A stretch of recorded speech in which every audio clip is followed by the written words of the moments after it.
This is a Flying Cow production. There was a man named Worrell, Ernest B. Worrell. Let's celebrate this champion. Well, hello and welcome back to Around the Worrell, the Patreon exclusive podcast here on the Flying Cow, all about Ernest P. Worrell. You of course know who I am because you're a patron. I of course am Clay Johnson, the Flying Cow himself. And of course, as always, my co-host, the litigator, Lauren Collins. Lauren, how are you, sir? Doing good, having a good 2023 so far. Yeah, absolutely. It's great to have you here. I mean, I gotta say though, this is an interesting way to start off the year. Oh yeah. Because we have been like I said, obviously we are reviewing all of the Ernest films, but we decided to really include, not just the films, but really anything big that Ernest was a part of. We even cursorily went over a lot of the commercials and things like there's no way we're going to do all of them. There were over 2,000. But we decided, to, any of the other big things to kind of dedicate an episode to. So today's episode is not covering a film. It is actually covering the short-lived children's show, Hey Vern, It's Ernest. This ran, let's see, it ran in 1988. It lasted for one season. And it was, of course, directed by John R. Cherry and Coke Sams. Starred, your typical cast of characters in an Ernest production. Jim Varney, Gaylord Sartain, Bill Burge, Daniel Butler, but even some appearances from folks like Debbie Derryberry, who's a well-known voice actress, and a few other people along with it. But yeah, so this ran, obviously, this started, I believe, let's see, it started airing September of 88.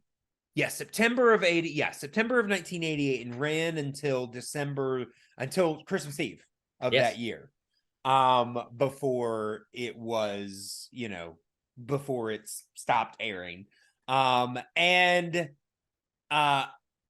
obviously we could have done this before or after Ernest Saves Christmas. Obviously, because it fell in December, we wanted to do Ernest Saves Christmas first.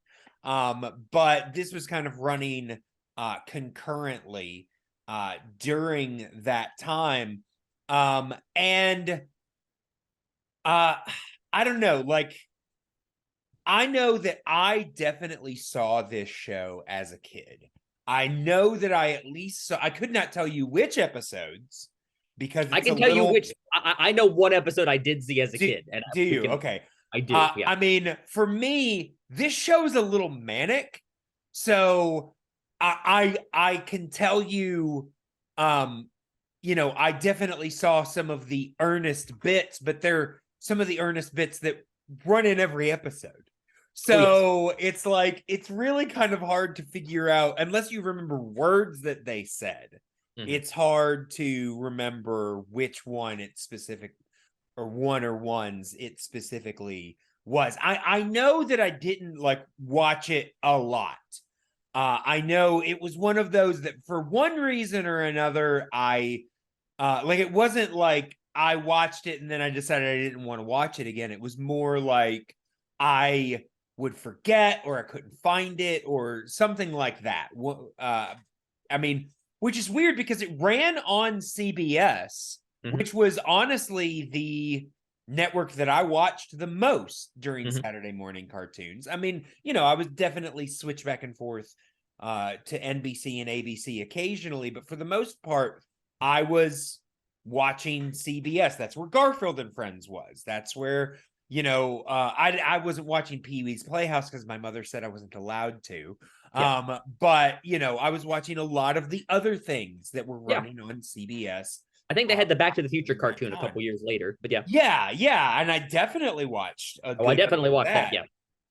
But this one, like I said, I really only watched a couple. You say you also, I mean, you even remember a specific episode that you saw. Yes. No, I remember watching the show. Mhm. It's why I own it on DVD, is because I remembered, watching the Wow. show as a kid.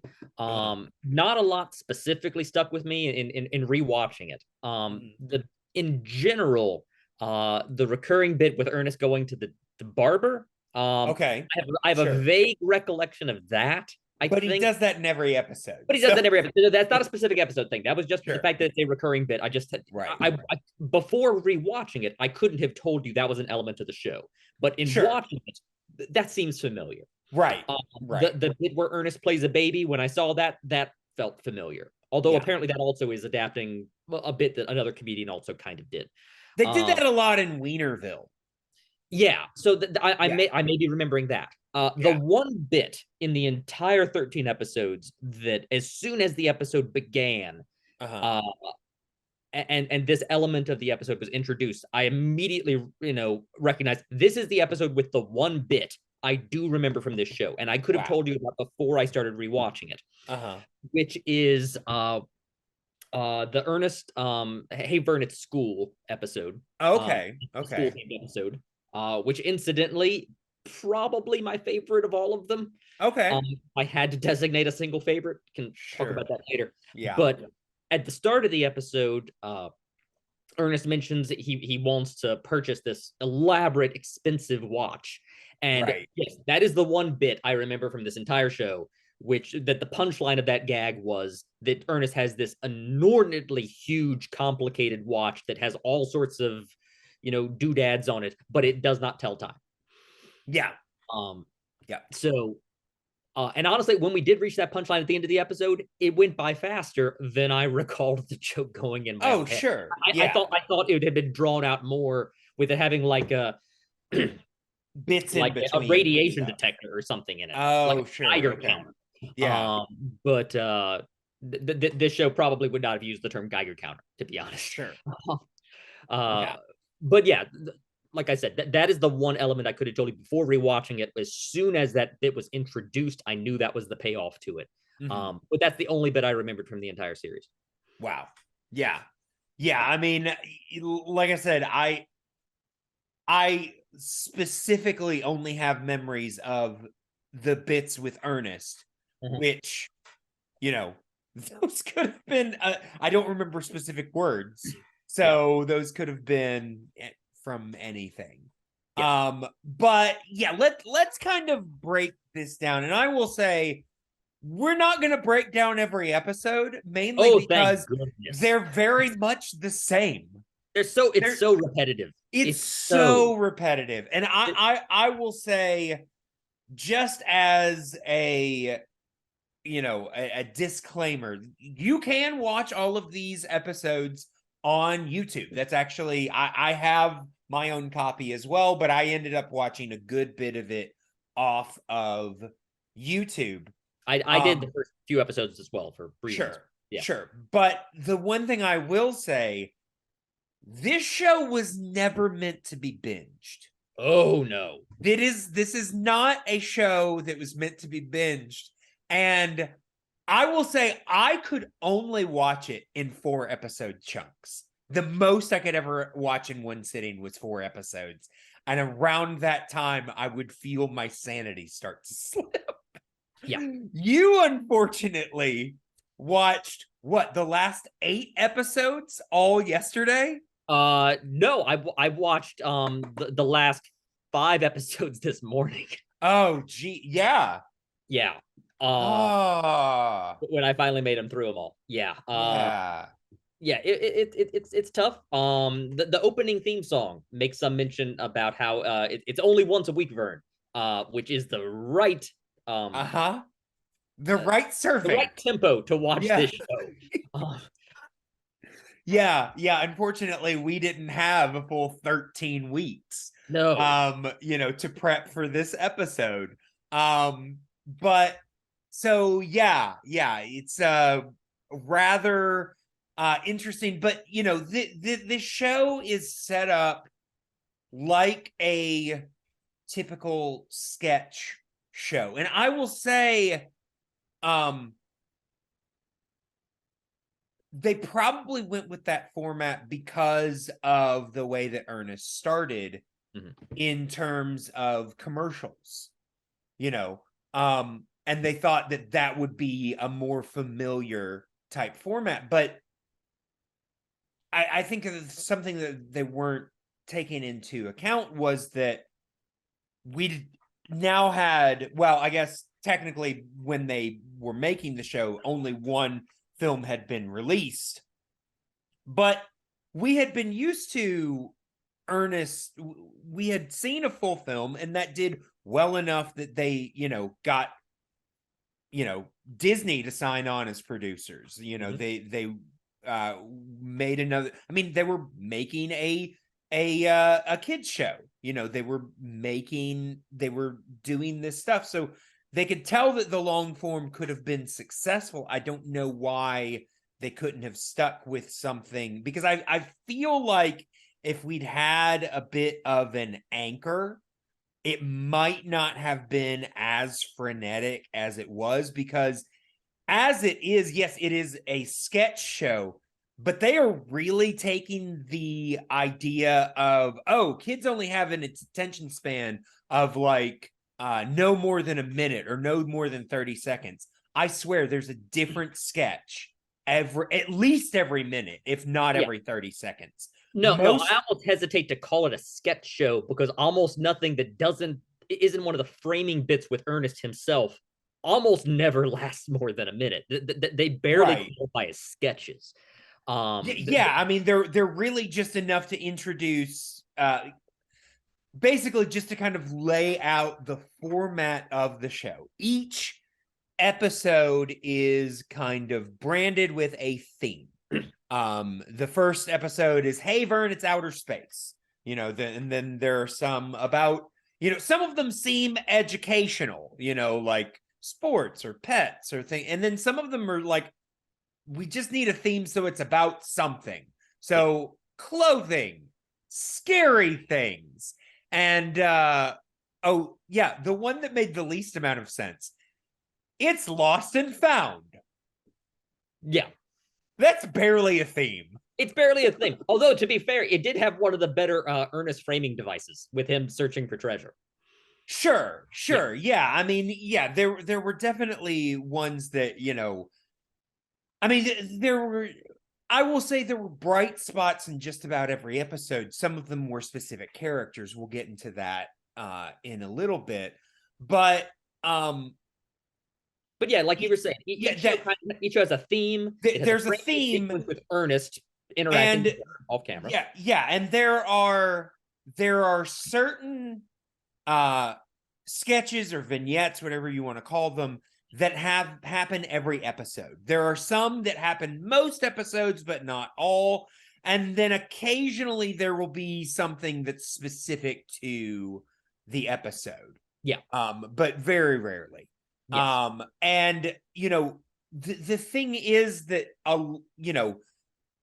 basically the sketches would kind of be vaguely about the theme while doing their own regular shtick. And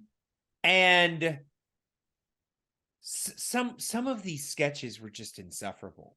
Yes. I mean, honestly, that's aside from the fact that the pace is so frantic, because I feel like each episode was made up of it just being like ballparking it and probably going low, at least 10 sketches per episode. And these these are only like I said, these episodes are only 20 minutes long, but these are the longest 20 minutes. Yeah. They're No, very I mean, long 20 minutes. the bits with Ernest, with Jim Varney playing a baby, those I don't think ever lasted more than 30 seconds. Yeah. Oh, no. Honestly, I think 30 is probably But would 30 be a is long generous. one. No, I 30 think is a generous. lot of those were 10 to 15. They probably were. Yeah, exactly. Yeah. The Sergeant Glory sketches are typically in like the 15 to 20-second range. Oh, absolutely. Again, I think 20 seconds is overselling it. Yeah. Because those segments, I mean, let's kind of go through because I do want to mention most of the sketches that do happen just about every episode. Yeah. And even some of those that are, a little less frequent. And let me point out something that I didn't think of until we were talking, but sort of a common thread to a lot of these, and what I think distinguishes them from this being like a sketch comedy show, a normal sketch comedy show in the sense that, I don't know, like the Muppet Show or something might be, Right.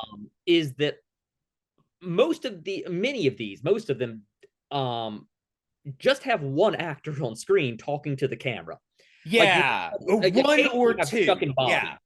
Yeah. No, but I mean, occasionally sure. you have a Chuck and Bobby sketch, or you have like the My Father the Clown sketch, or in some cases there's more than one person on camera, but still only one person talking, like the Sergeant Glory sketches. Right. But by and large, they are one comedian on camera talking to the camera. Yeah. And or to an audience, and that's the bit. There's no interaction on screen. Yeah. It's just delivery, and each sketch is just sort of there to set up a punchline and then move on to the next bit. I meant to go back and pull up an episode to watch this, to compare it, but in terms of, it's what I imagine Hee Haw was like. I mean, much less frantic. Well, and a point that I want to make, I will say a few years ago, and I've made mention of this podcast on pretty much all of my shows, but I'm an avid listener to the critically acclaimed network. Professional critics William Bibiani and Whitney Seibold, and they started with a show called Canceled Too Soon, which is basically highlights shows that lasted for one season or less. And they actually were doing a contest. Basically, if you voted in this thing, you got entered into a drawing, and if your name was drawn, then you got to pick an episode of the show. Well, I actually won. Oh. And I chose this show. Like I said, I hadn't seen it since I was a kid, but I was a big Ernest fan, and they were all the time trying to, let's try out new types of shows. So I thought a kids show, especially a kids show like this, would be something unique for them. I will say my first choice they couldn't find. The short-lived, it was actually the show that took the time slot of Pee-wee's Playhouse, Riders in the Sky. It only lasted for one season. Yeah, it was the cowboy singing group got their own children's show. And I will say it was much more, I mean, it was definitely in the vein of like a Pee-wee's Playhouse with like puppets and songs and things like that. But it was much more subdued than like something like this. Oh, I saw them perform at UGA. I cannot imagine them having the frenetic. No. I mean, I wouldn't have thought that even Ernest would have had the pace that this show has. Yes. But I guess they decided that for children, this is something that was needed. It wasn't. No, and I think go this fast pace. It's like these folks came up doing commercials, so like that is like we mentioned. I think that's probably where the idea came from. They just, I mean, but these are even shorter than a lot of the Ernest commercials. I mean, yes, true. The Ernest segments, a lot of them are the space of a typical commercial that they would do, but a lot of the other segments and vignettes are much shorter. But one of the points that they made is that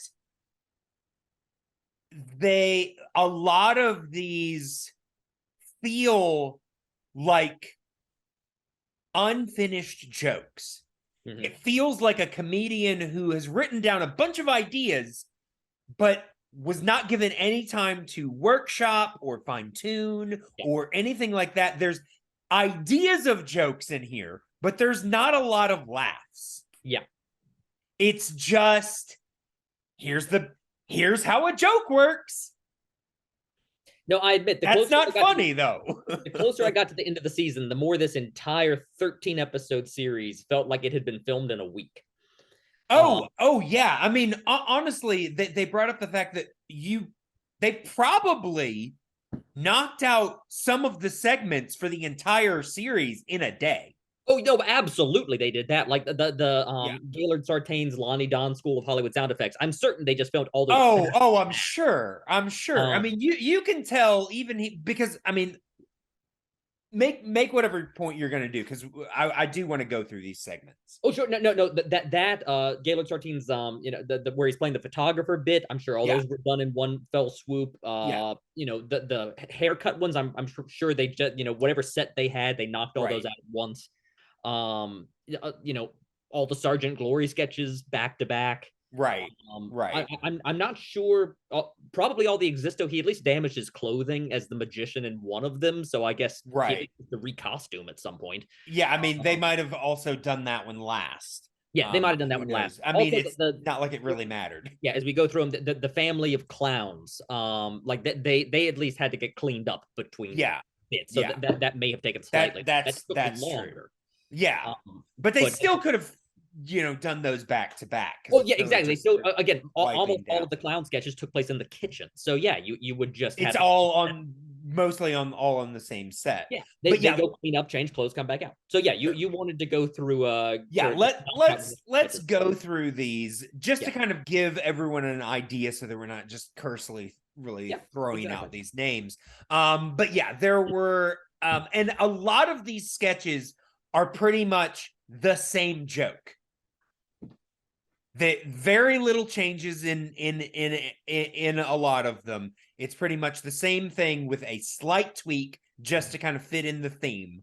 Oh, you mean between episodes? Yes. Okay, yes. But you're absolutely right. Yeah, these sketches will appear in each episode, and they have essentially the same joke in every episode. Yes, it's the same thing. So we have Lonnie Don's School of Hollywood Sound Effects, which, as Lauren mentioned before, is played by Gaylord Sartain, and the joke in that is that in each episode, he's going to show you how to do a different sound effect. And even the lines he says in between are very much formulaic, because it's always like, I did this sound effect for blah, blah, and for blah, blah, blah film. And the film is always called something like the blanks are a-coming, the blanks are a-coming. Yes.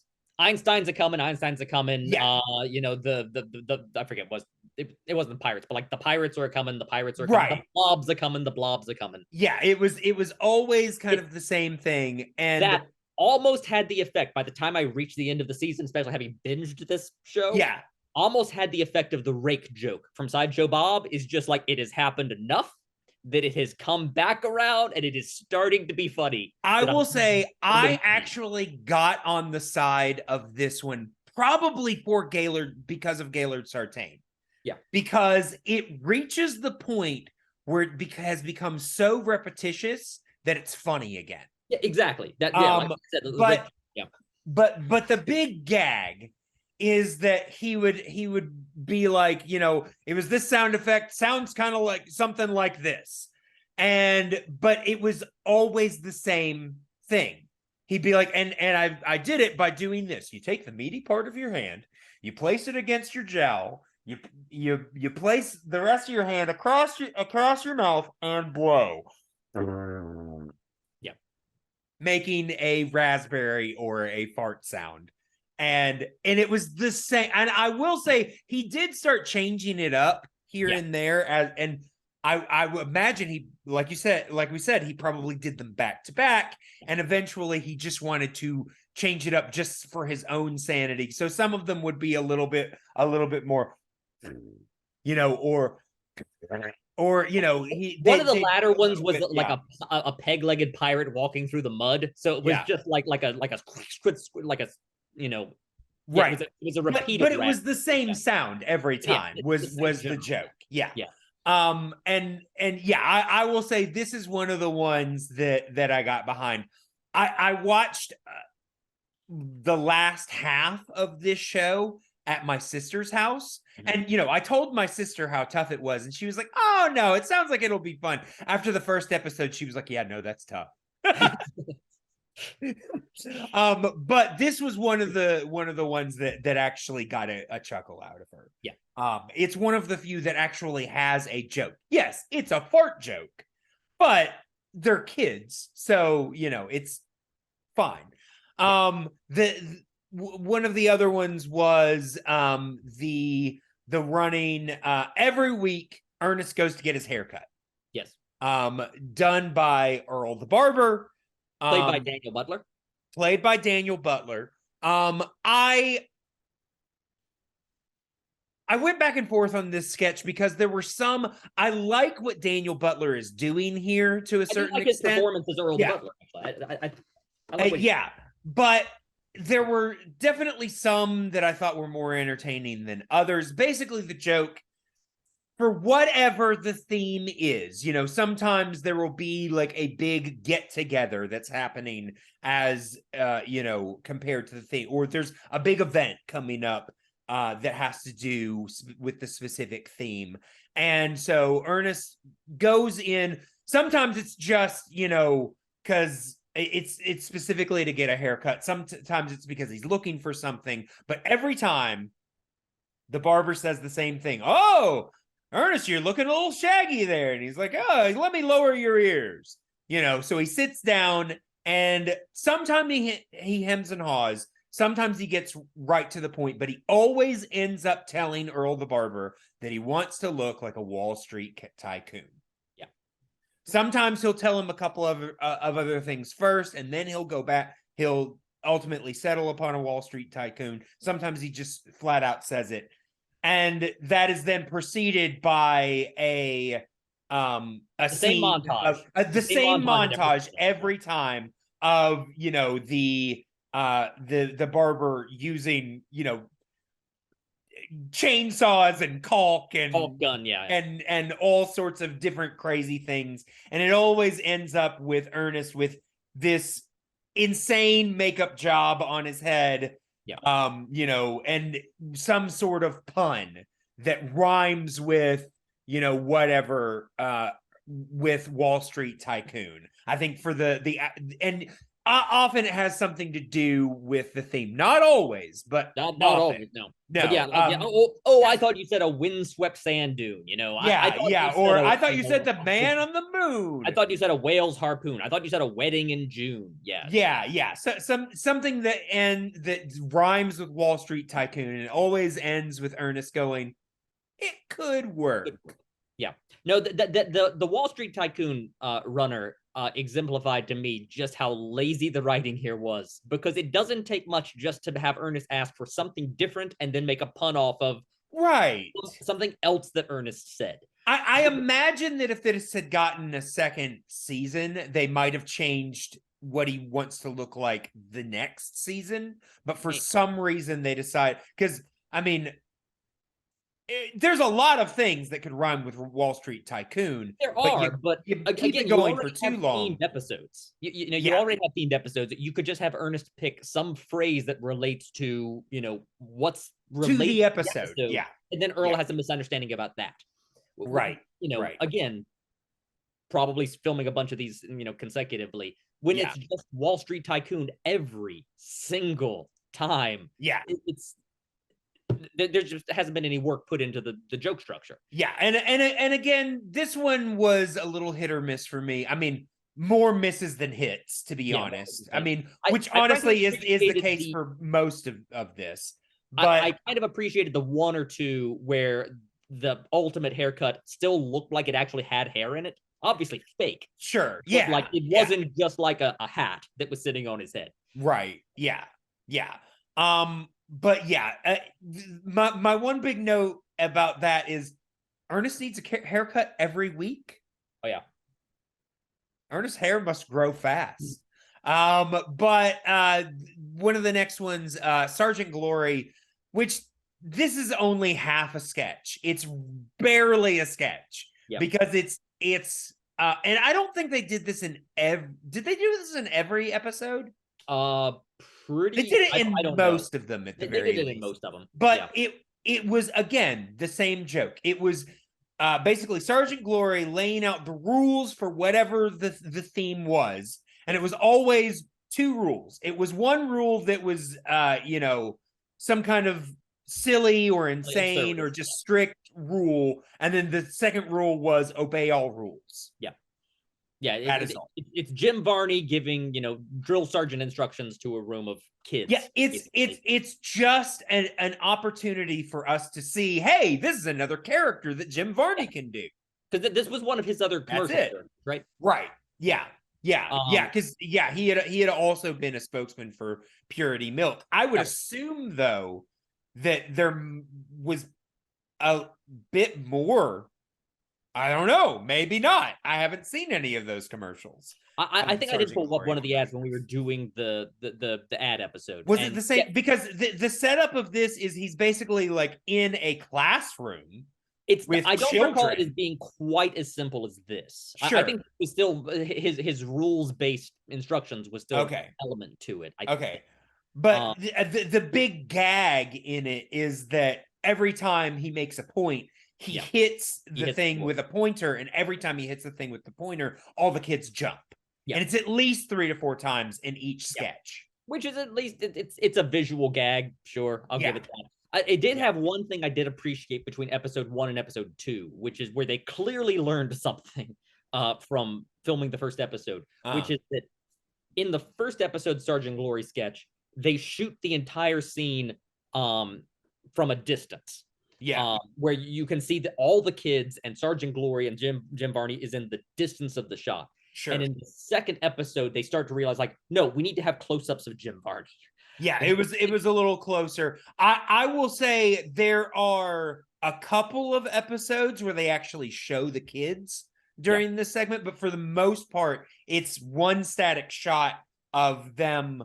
But I will say I think they got closer, but they didn't get like super close. It's still, we can see the back of the kids, and I think it was just more of a wider shot. And every this once is in a more while, of like they would have a camera shot close enough where all you could see was Jim Varney and his board.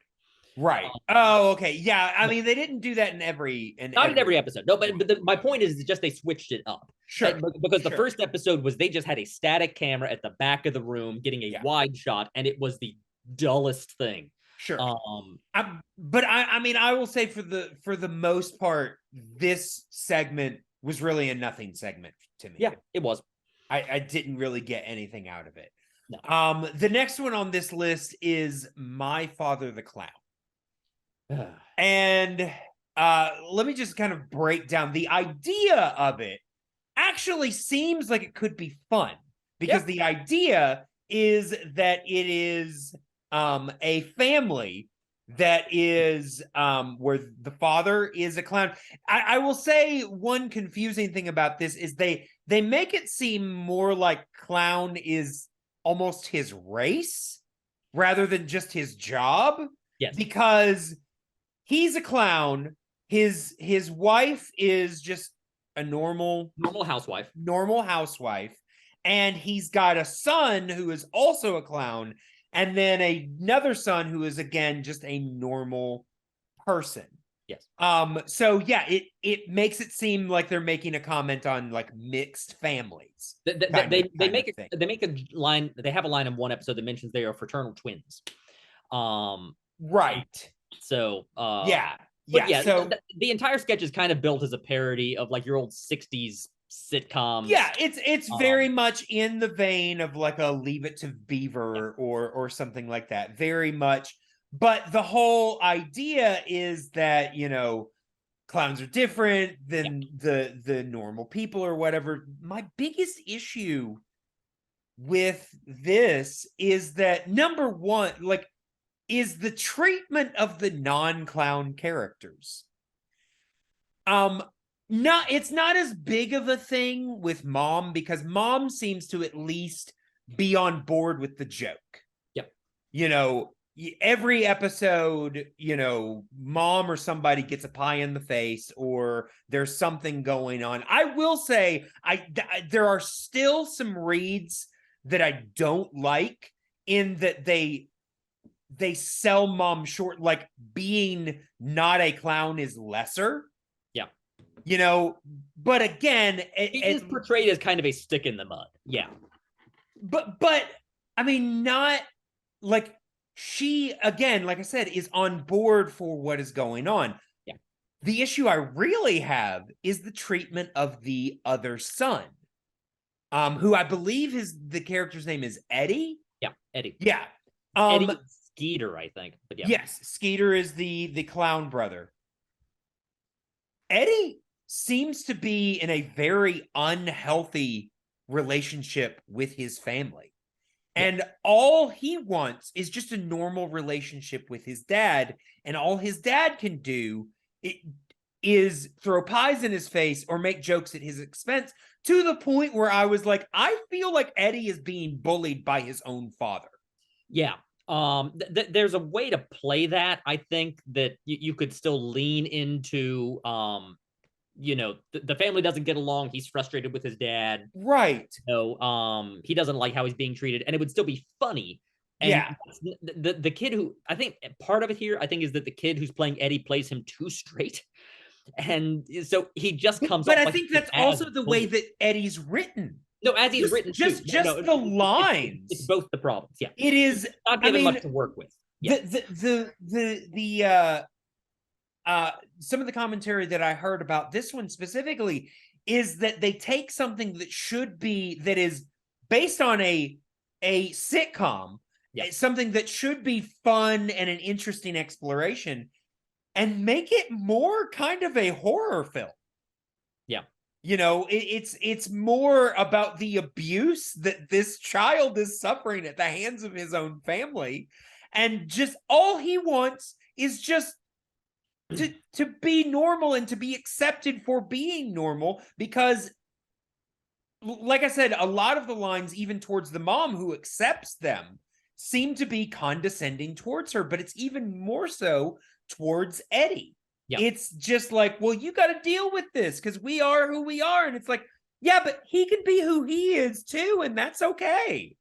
And to go back to the problem of the lazy writing, I'm not sure. Again, there might have been one of these clown sketches in every episode. If not, it was close to it. Oh, I think it was in every episode. Was every episode, and some of them are a little bit different. Like there is an episode that is basically a musical number from the mom. I like the musical number one. That one was fun because it let us know how on board for this that she was. Yes. It also just did an entirely different genre. It was suddenly like a teeny bopper black and white flashback number. It was. I was about to say it was very much like a 50s style. Yeah. 50s, musical 50s number. style, like doo-wop kind of song. Yes. But where the love interest is a clown. And so that's funny. That works. I like that. But the main idea of this sketch is just mean to me. Well, and not just mean. In addition to that, but again, it was so one note in its meanness. Yeah. Because there could have been jokes, again, in terms of lazy writing, where the clowns simply do other things, but nearly every episode, the issue was the clowns either slamming a pie in someone's face or like dumping food on their head. Yeah. That was it every single time. That's button on the bit. Yeah, and there are even some where they're bringing up, like, you are doing things that are not okay. Yep. And the excuse is, well, actually it is okay because I'm a clown. Yeah. Is that the message we want to be giving to children? Yeah. The two that stood out for me there, one was the musical number. I wrote that one down specifically. That was fun. And two, just because it was different, where there was the clown dad and the clown son in the principal's office. With Jackie. Yeah, again though, that was kind of that it's okay because he's a clown. Oh, sure. Yeah. But again, I'm just talking in terms of the lazy writing. That was at least them Sure. putting these characters in a It was different environment. breaking out of the box that Yeah. they put themselves in. Yeah. Those were at least unique. Yes, they at least had to travel to a different set, and they had a different actor to interact with. Yeah. You know, and at this point, I'm just desperate to look for things that are For just creative. somebody else, something else. Yeah. The next one, at least it's on this list, is Existo the Magician. And I say it specifically that way. It's spelled Existo, but he specifically pronounces it Existo. And basically the joke here is that he's a magician who's not very good at being a magician. You know, and you know, occasionally he'll actually do something and he surprises himself or things like that. But that's really the joke, but it's not a very consistent joke. Like I wish this is actually one place where I wish there was a little bit more consistency, because I feel like you could actually have found humor there. Mhm. It's inconsistent in how he's bad. Yeah. You know, and I feel like had there been a little bit more of a specificity to why he's a bad magician or how he's a bad magician, whereas here it's a different thing, it's a different gag every time. Yeah. And again, none of the gags are really funny. But yeah, I'll be honest, of the main recurring sequences that occurred in most episodes, Existo the Magician was probably my favorite.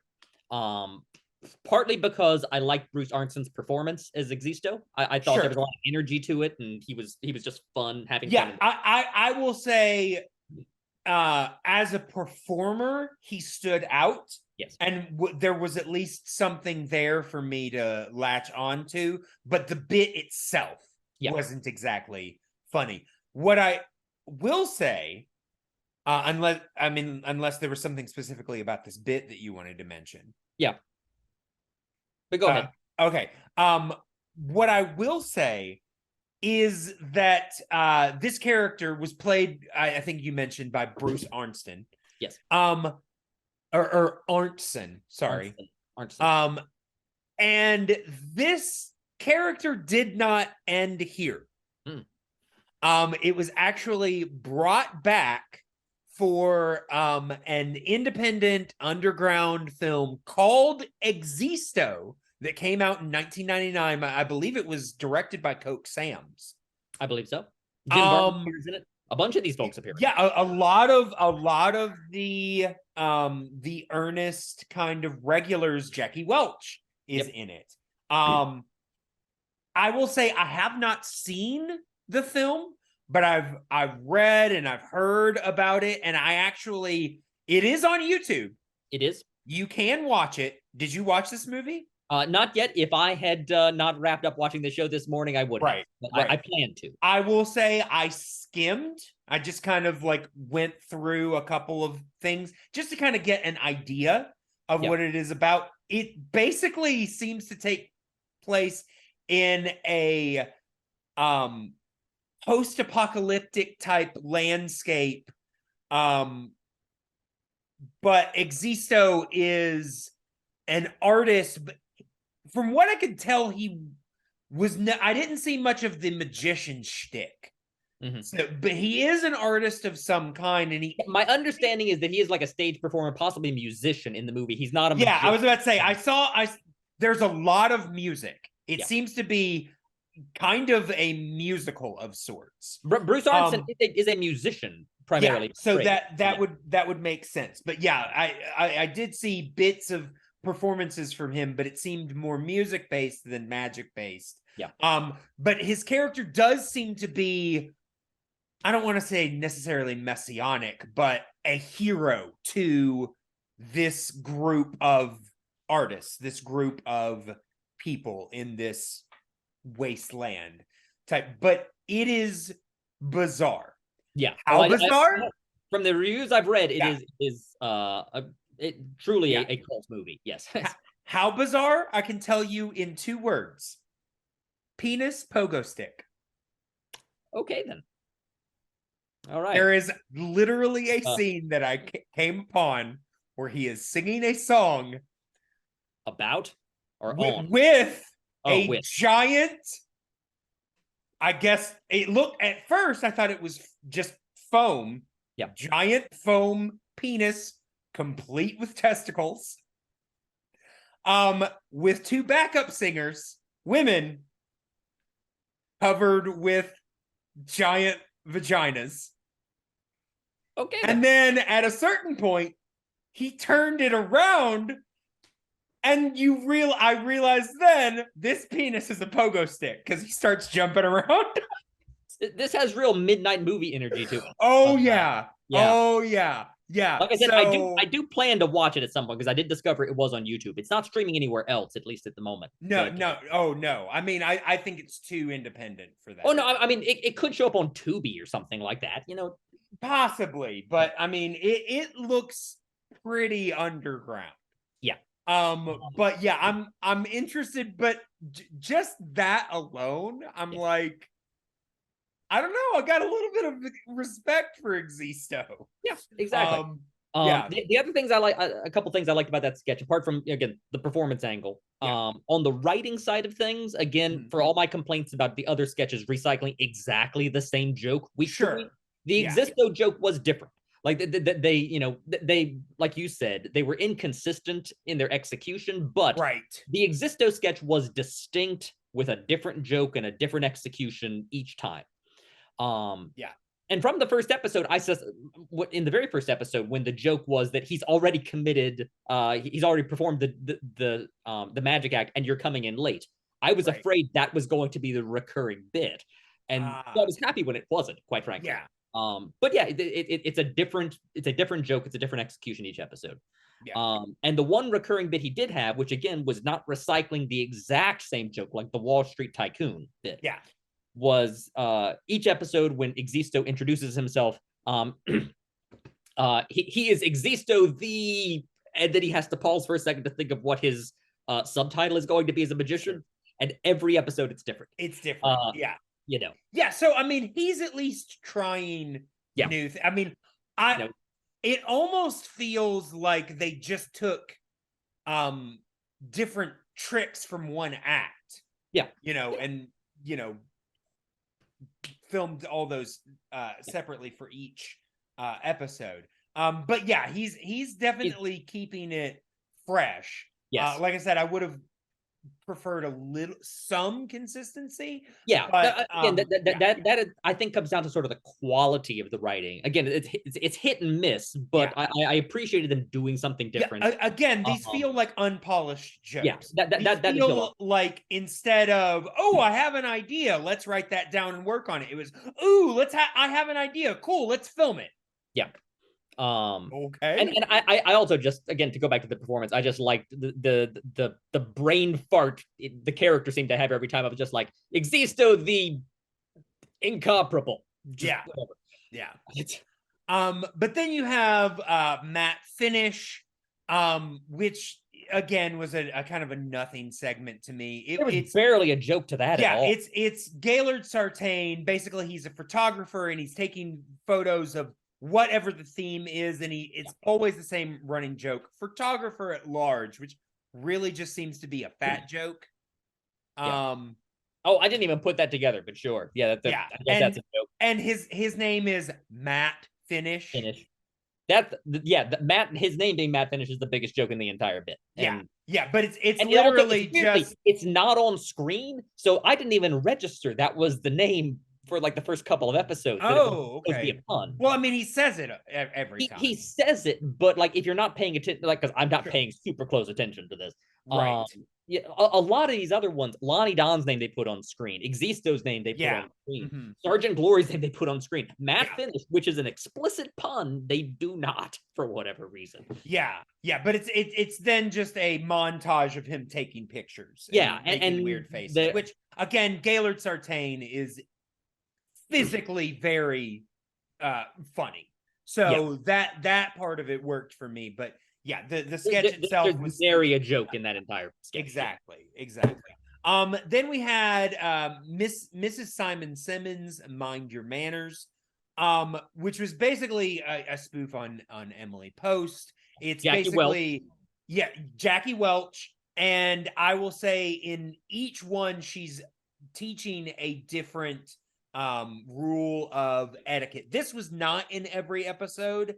I actually would have enjoyed seeing this one a little bit more, because it would introduce a rule of etiquette, and then she would give a ridiculous example, or she would break it completely, or something like that. This one I actually enjoy. I will say not all the jokes landed. No. You know, none of even the best segment in this, the jokes don't always land, because none of the jokes, barely any of the jokes land. Let's just be honest. Yeah. But there was something in the energy of this that reminded me of two segments from All That, which I grew up on All That. You know, I was a Nickelodeon kid, a young teen in the 90s. And so it reminded me a little bit of a mix between like a Vital Information type thing, and the French character that Keenan would play in the bathtub. Mm-hmm.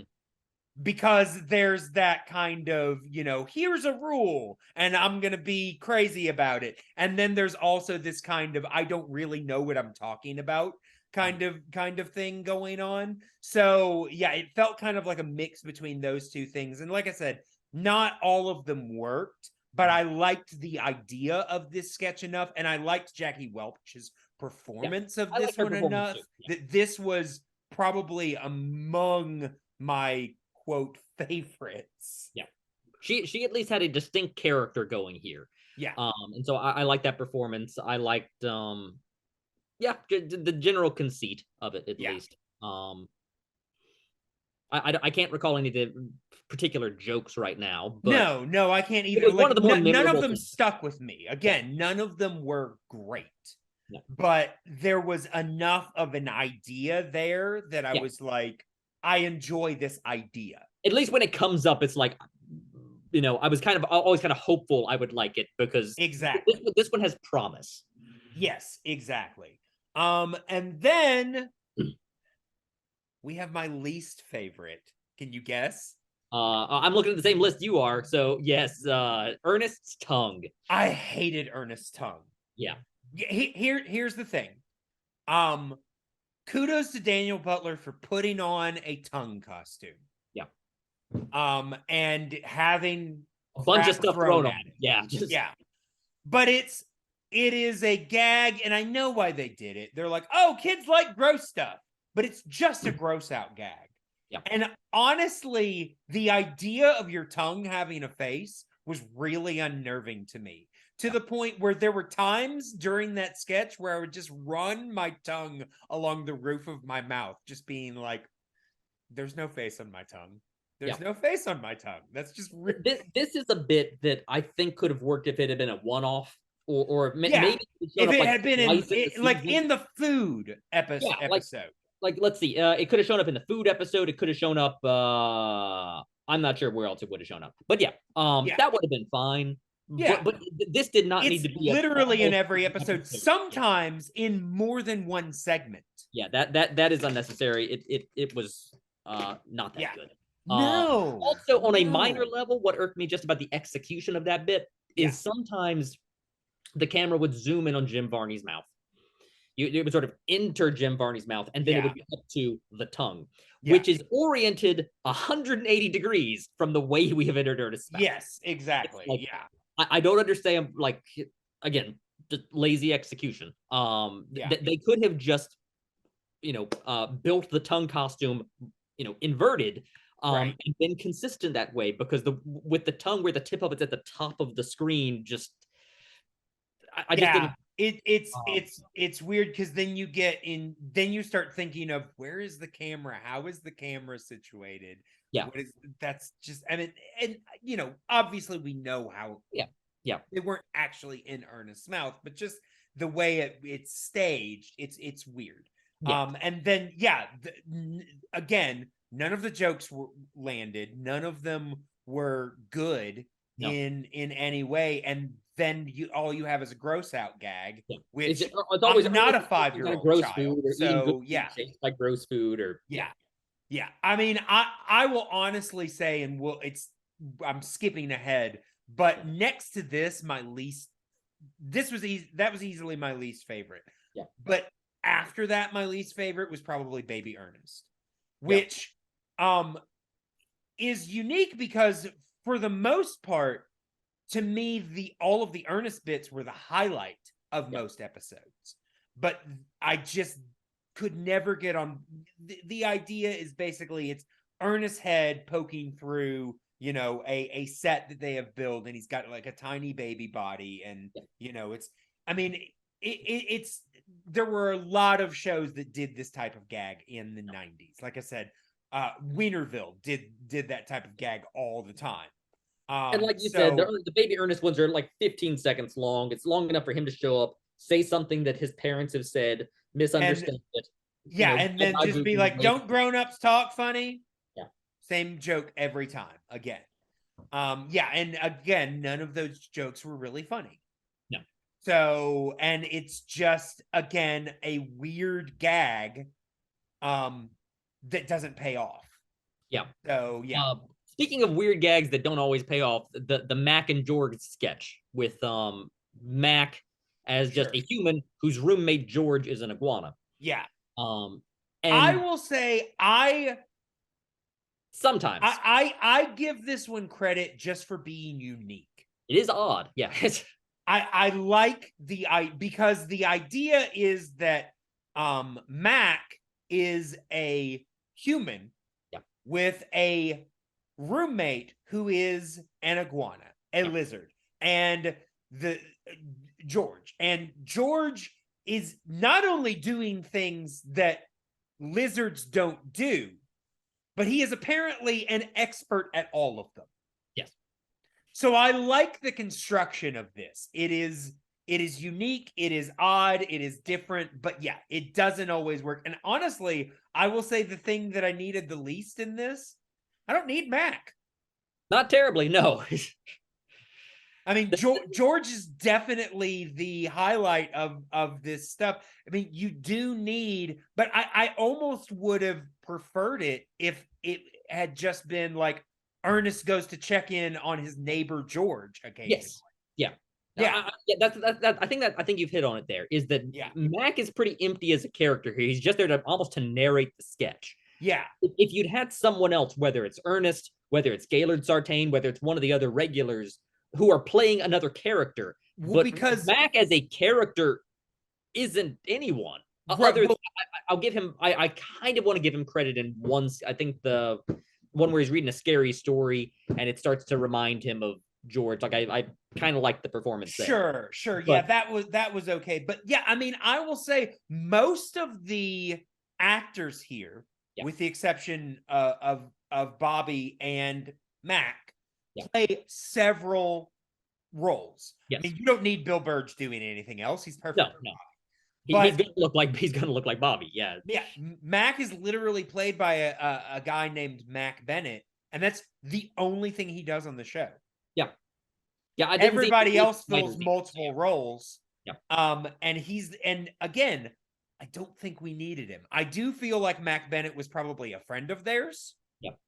And it's not that he's bad. It's just that he's not necessary. Yeah, he's not necessary. He's not given. He's there to narrate the sketch. He's not given much of anything to do. The sketch would be better with someone not even necessarily another actor in the role, but if he was given something else to do. Yeah. Other than just to describe what George is doing. Like I honestly, I feel like if these had a little bit more of a through line of Ernest visiting a lot of these people, you know, just to kind of give some consistency. That way it's not so frantic. Like I was saying earlier about so many of these sketches are just one person performing to camera. It's like Ernest interacts with so few of these people. Yeah.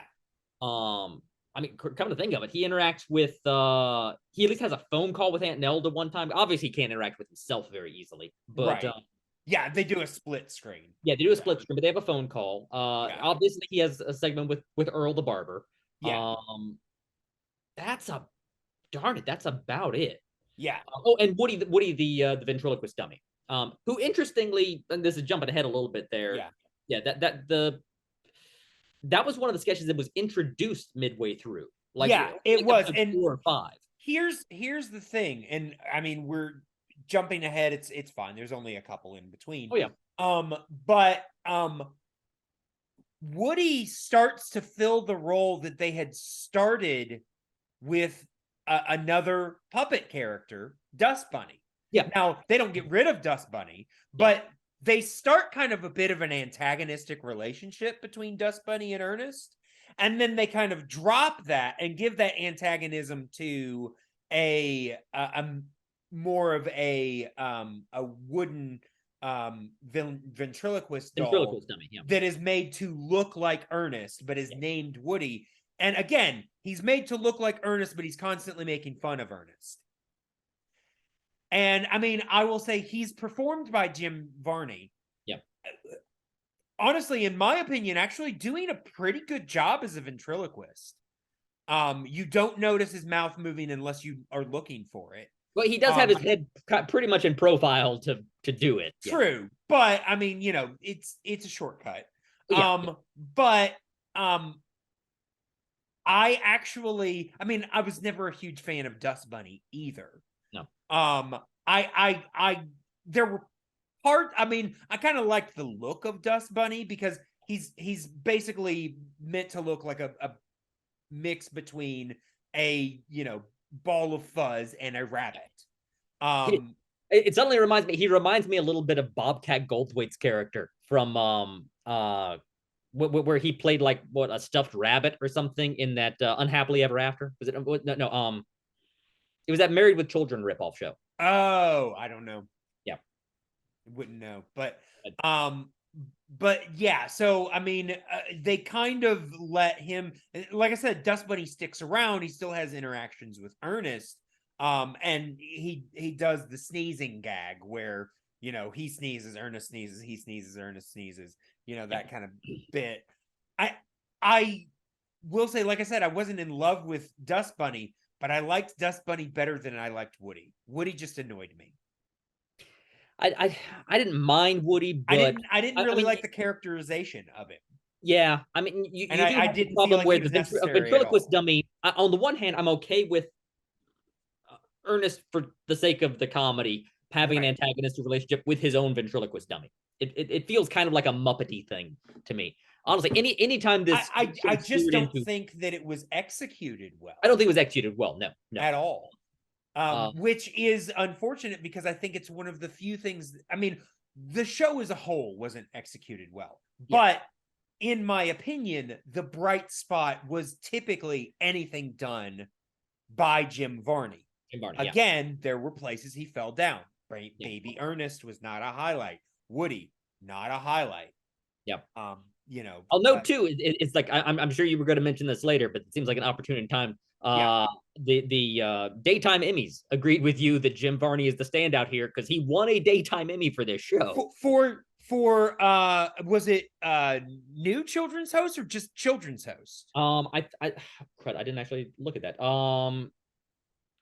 Let's see. Outstanding performer in a children's series. In a children's show, yeah, exactly. So I mean, I will say I don't know how many like because they weren't giving it out to animated characters. No, it would be not for a host. No. Yeah. So, but I mean, this is just performer, not host.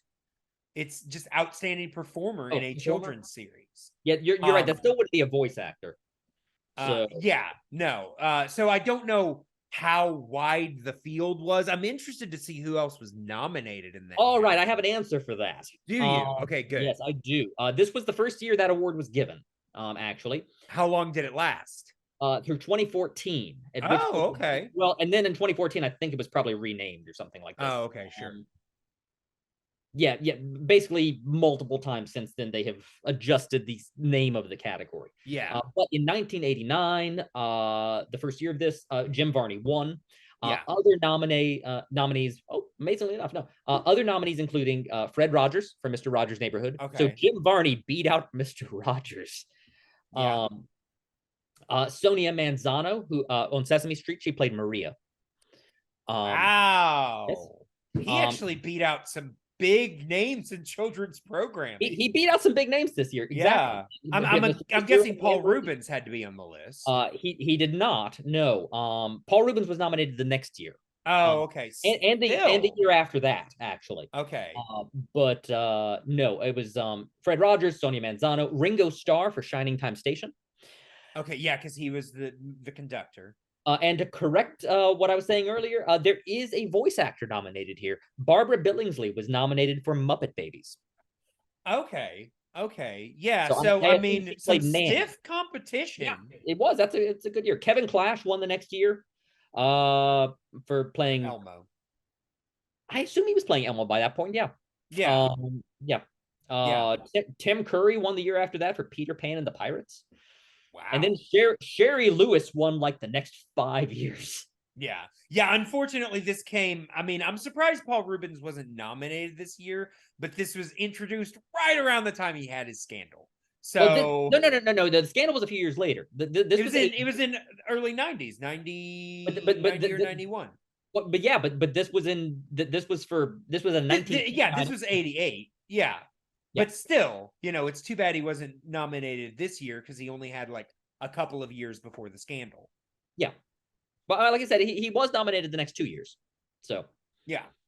But yeah, I mean, like you said, he did win, and I mean, it also won for outstanding achievement in graphics and title design, which basically just meant they liked the logo. And I assume the title sequence. I mean, it's just graphics and title design. I mean, yeah, I guess that probably has to do with any of the interstitials or anything like that. Yeah, I could look it up. I assume it mostly dealt with the title sequence. Which when I looked at, well, on the one hand, I found the song annoying. But the nomination isn't for the song. No. It's specifically for the graphics and the design of and assuming that it's for the graphics of the title sequence, it does have a certain like Terry Gilliam energy to it. Well, I mean, it's cutouts and everything. Honestly, very stereotypical of any type of show from the late 80s, early 90s. There was one little detail I did not notice until I was almost done with the season, and I paid attention to the title sequence. Yeah, which is that opposite is an original song that's playing over the minute long sequence or whatever. Right. And as all these different like cutouts and animated bits or on screen, there are occasional little bitty insets of photos or little videos of the characters in the show. And at first I had assumed those were just clips taken from the episodes, but when I paid attention, they are not.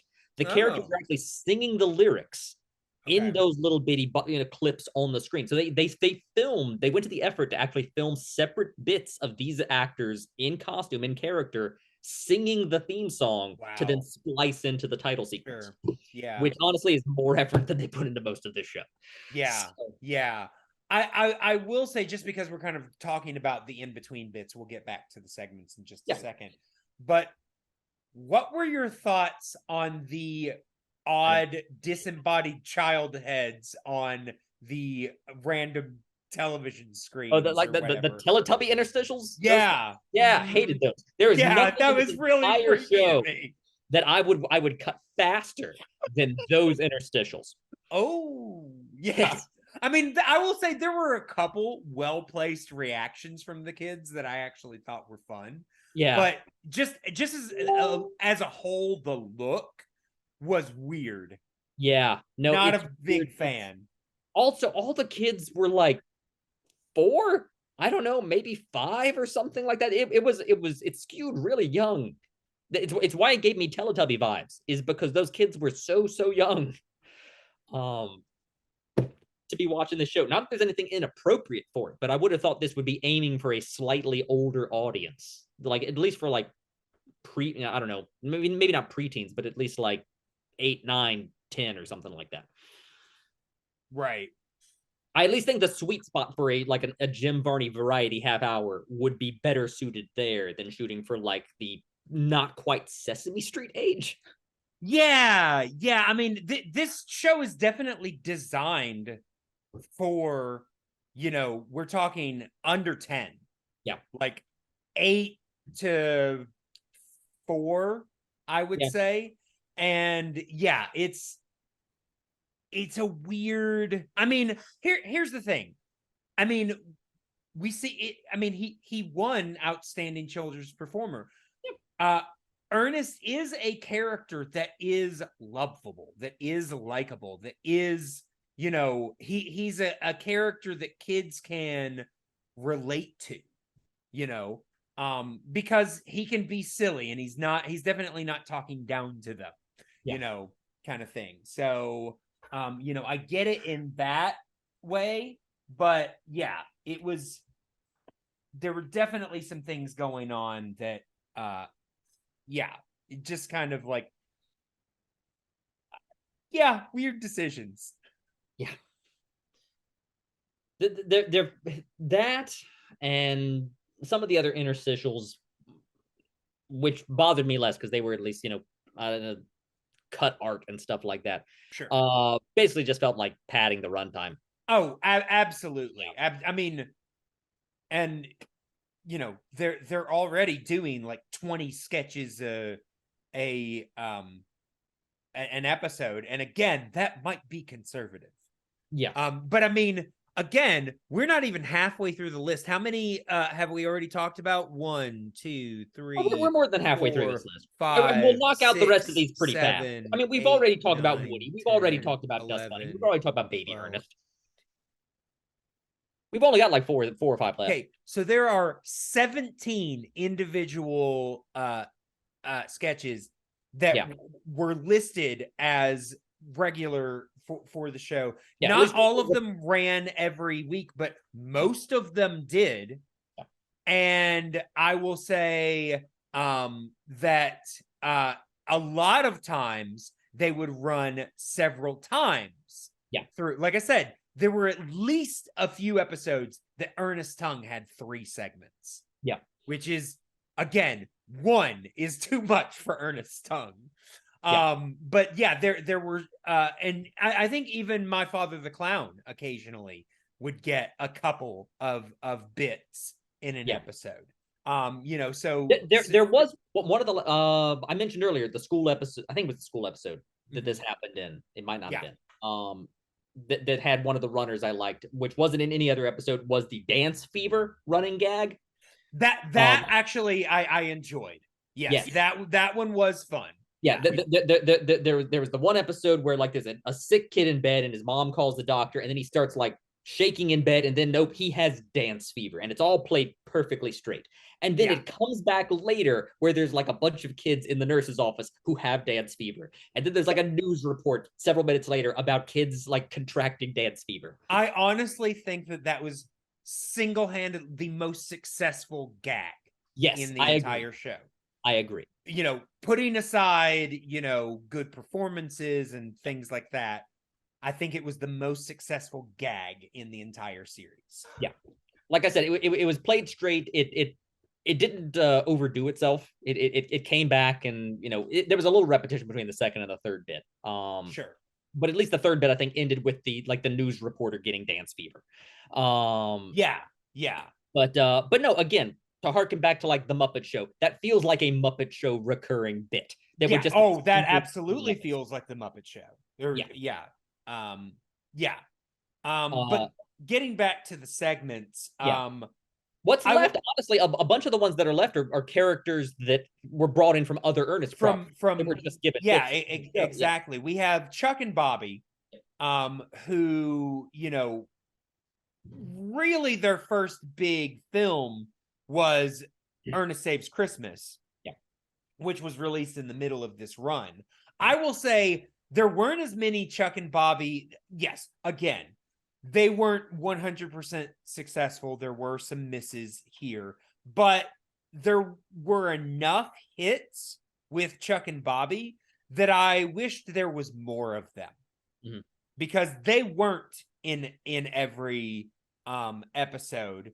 I mean, Chuck was in every episode, and I think we saw Bobby in every episode, but there wasn't enough consistent Chuck and Bobby stuff going on throughout the entire show. And I could have done with more of them. Again, you know, not all of the things landed. Some of the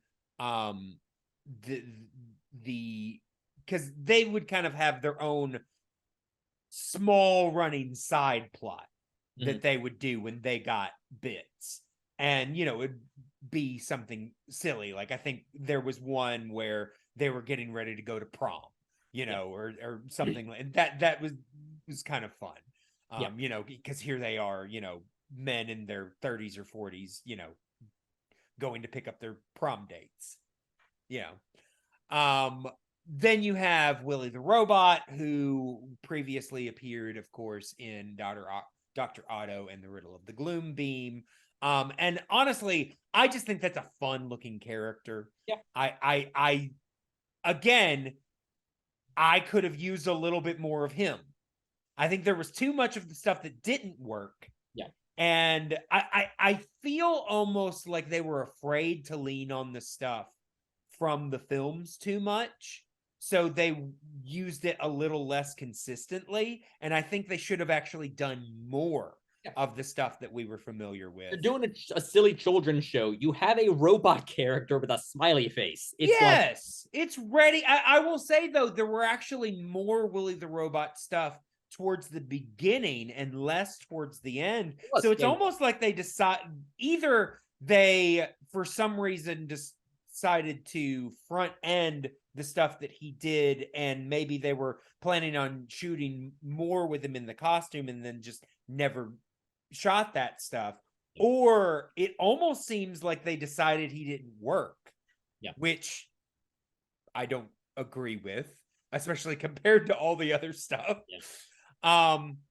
Then let's see, we already talked about Baby Ernest, we already talked about Woody, Dust Bunny. Then we also Dr. Otto is another semi-recurring character, again, not in every episode, but you know, he's just such an odd, weird character that I enjoy.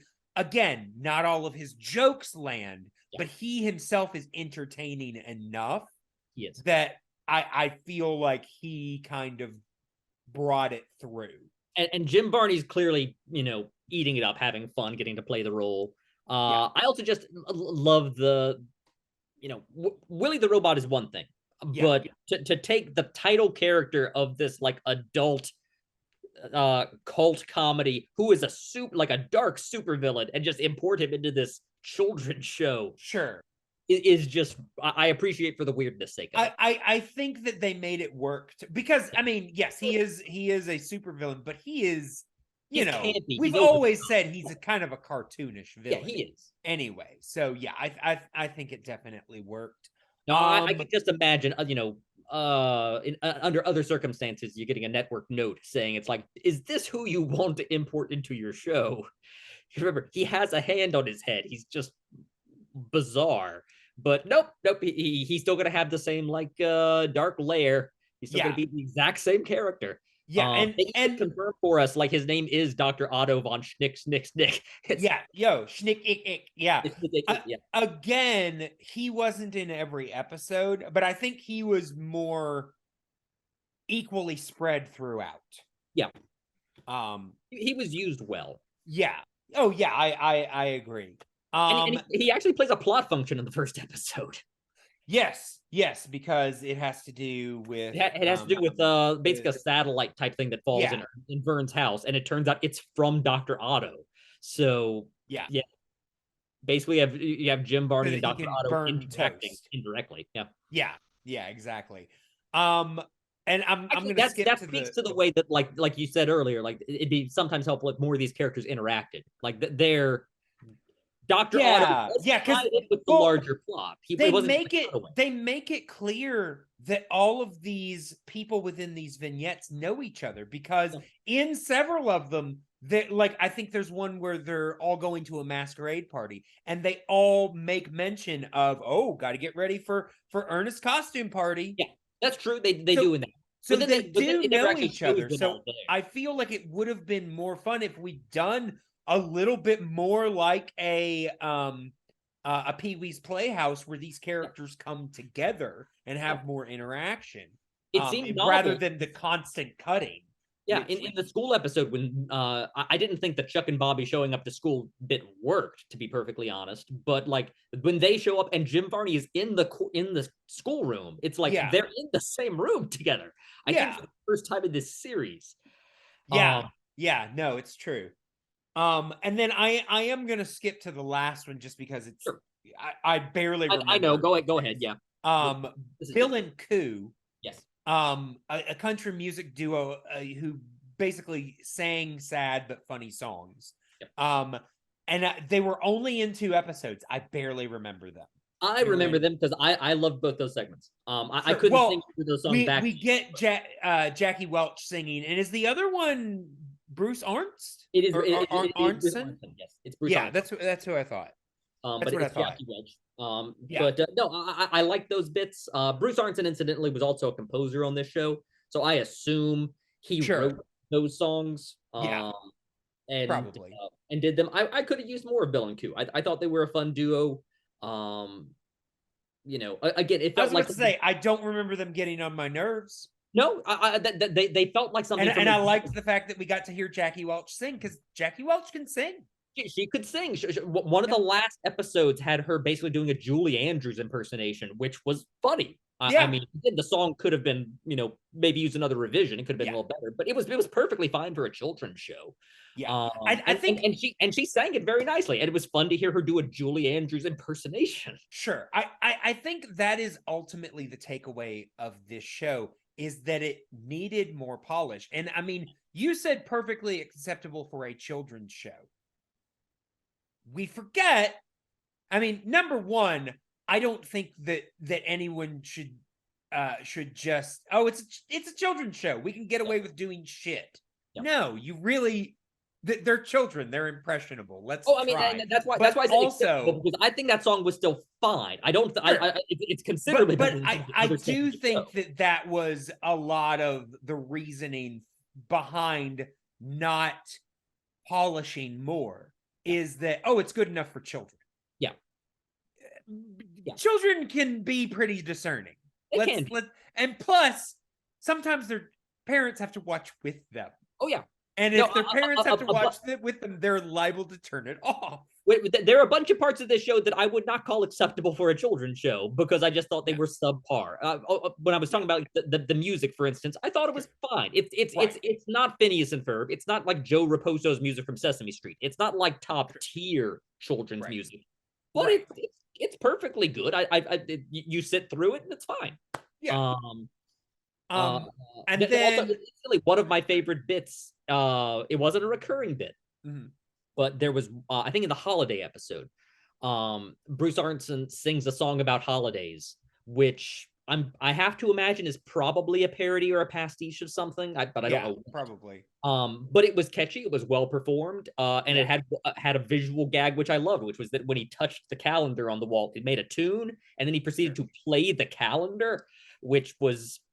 I loved that number, honestly. I thought that was one of the better executed bits in the entire series. Yeah, agreed. So then the last segment, and I will say this is one that they didn't really start until about halfway through the show and then figured in more prominently towards the end of the show. I feel because they realized that they needed it, and that is Auntie Nelda. We got more and more segments with Auntie Nelda. And again, not everything landed. But I did specifically write down Aunt Nelda is always a bright spot. Yeah. I always enjoyed the segments with Auntie Nelda. There's just something about that sarcastic, sardonic, dry-witted character in a children's show that I just think is, I mean, do I think that she should have her own children's show? Probably not. But as a flavor in a children's show, yes. Like the show within the movie Miss Doubtfire, the show that Miss Doubtfire hosts. You don't want to see like the Auntie Nelda version of that. Probably not. Yeah. But no, Jim Varney is dialed into that character. It's one of his better performances as a character. I was going to say it's one of his standout recurring characters. You're right. Her cynical sarcasm or whatever you want to call it, like is distinctive in this show. It comes across well. Once or twice she does kind of interact, like she takes a phone call from Ernest in the party episode. She's running the Lost and Found in one of the latter episodes, in the Lost and Found episode. But no, she's a bright spot in the show. Again, would have been nice to see her interact with people, because I'm not sure we ever really get Auntie Nelda. I mean, we do a little bit, but not nearly as much as we probably should. I will say she does kind of appear throughout the show, but you can tell that they use her a lot more heavily towards the end of the run. It's one of the strengths, one of the arrows in Jim Varney's quiver. Absolutely. And I think they started to realize that they needed to rely on those strengths. I will say another thing that I noticed, and I think it specifically was in the holiday episode, was the fact that there are some of those Ernest vignettes that I think they really just reused old commercial footage. Oh yeah. Yeah. I mean, like the one where he's got his head in the candy box and he just be mine, Vern. That is straight up a commercial. Yeah.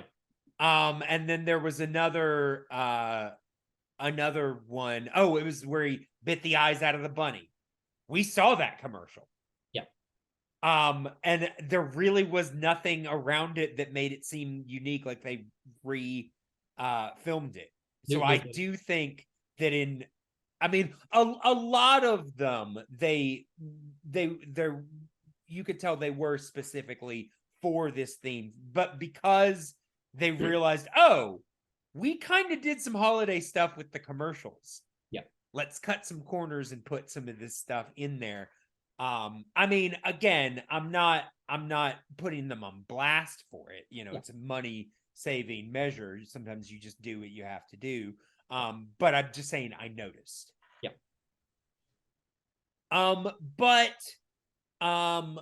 Was there anything in particular that you wanted to mention? I've mentioned most of the things I had. Let's see.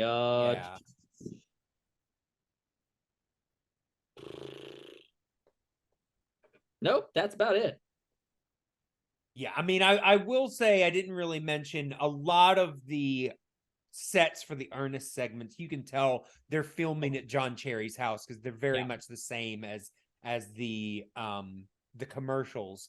But there's unique dialogue, so they are filming new footage. I think it was in the last episode where we have a shot of a scene of Ernest in the kitchen, and the cabinets behind him were so different. I think they were shooting at a different house, or someone had renovated the kitchen. It was just like cabinets in the background. It was strikingly different background. Sure. Caught my attention.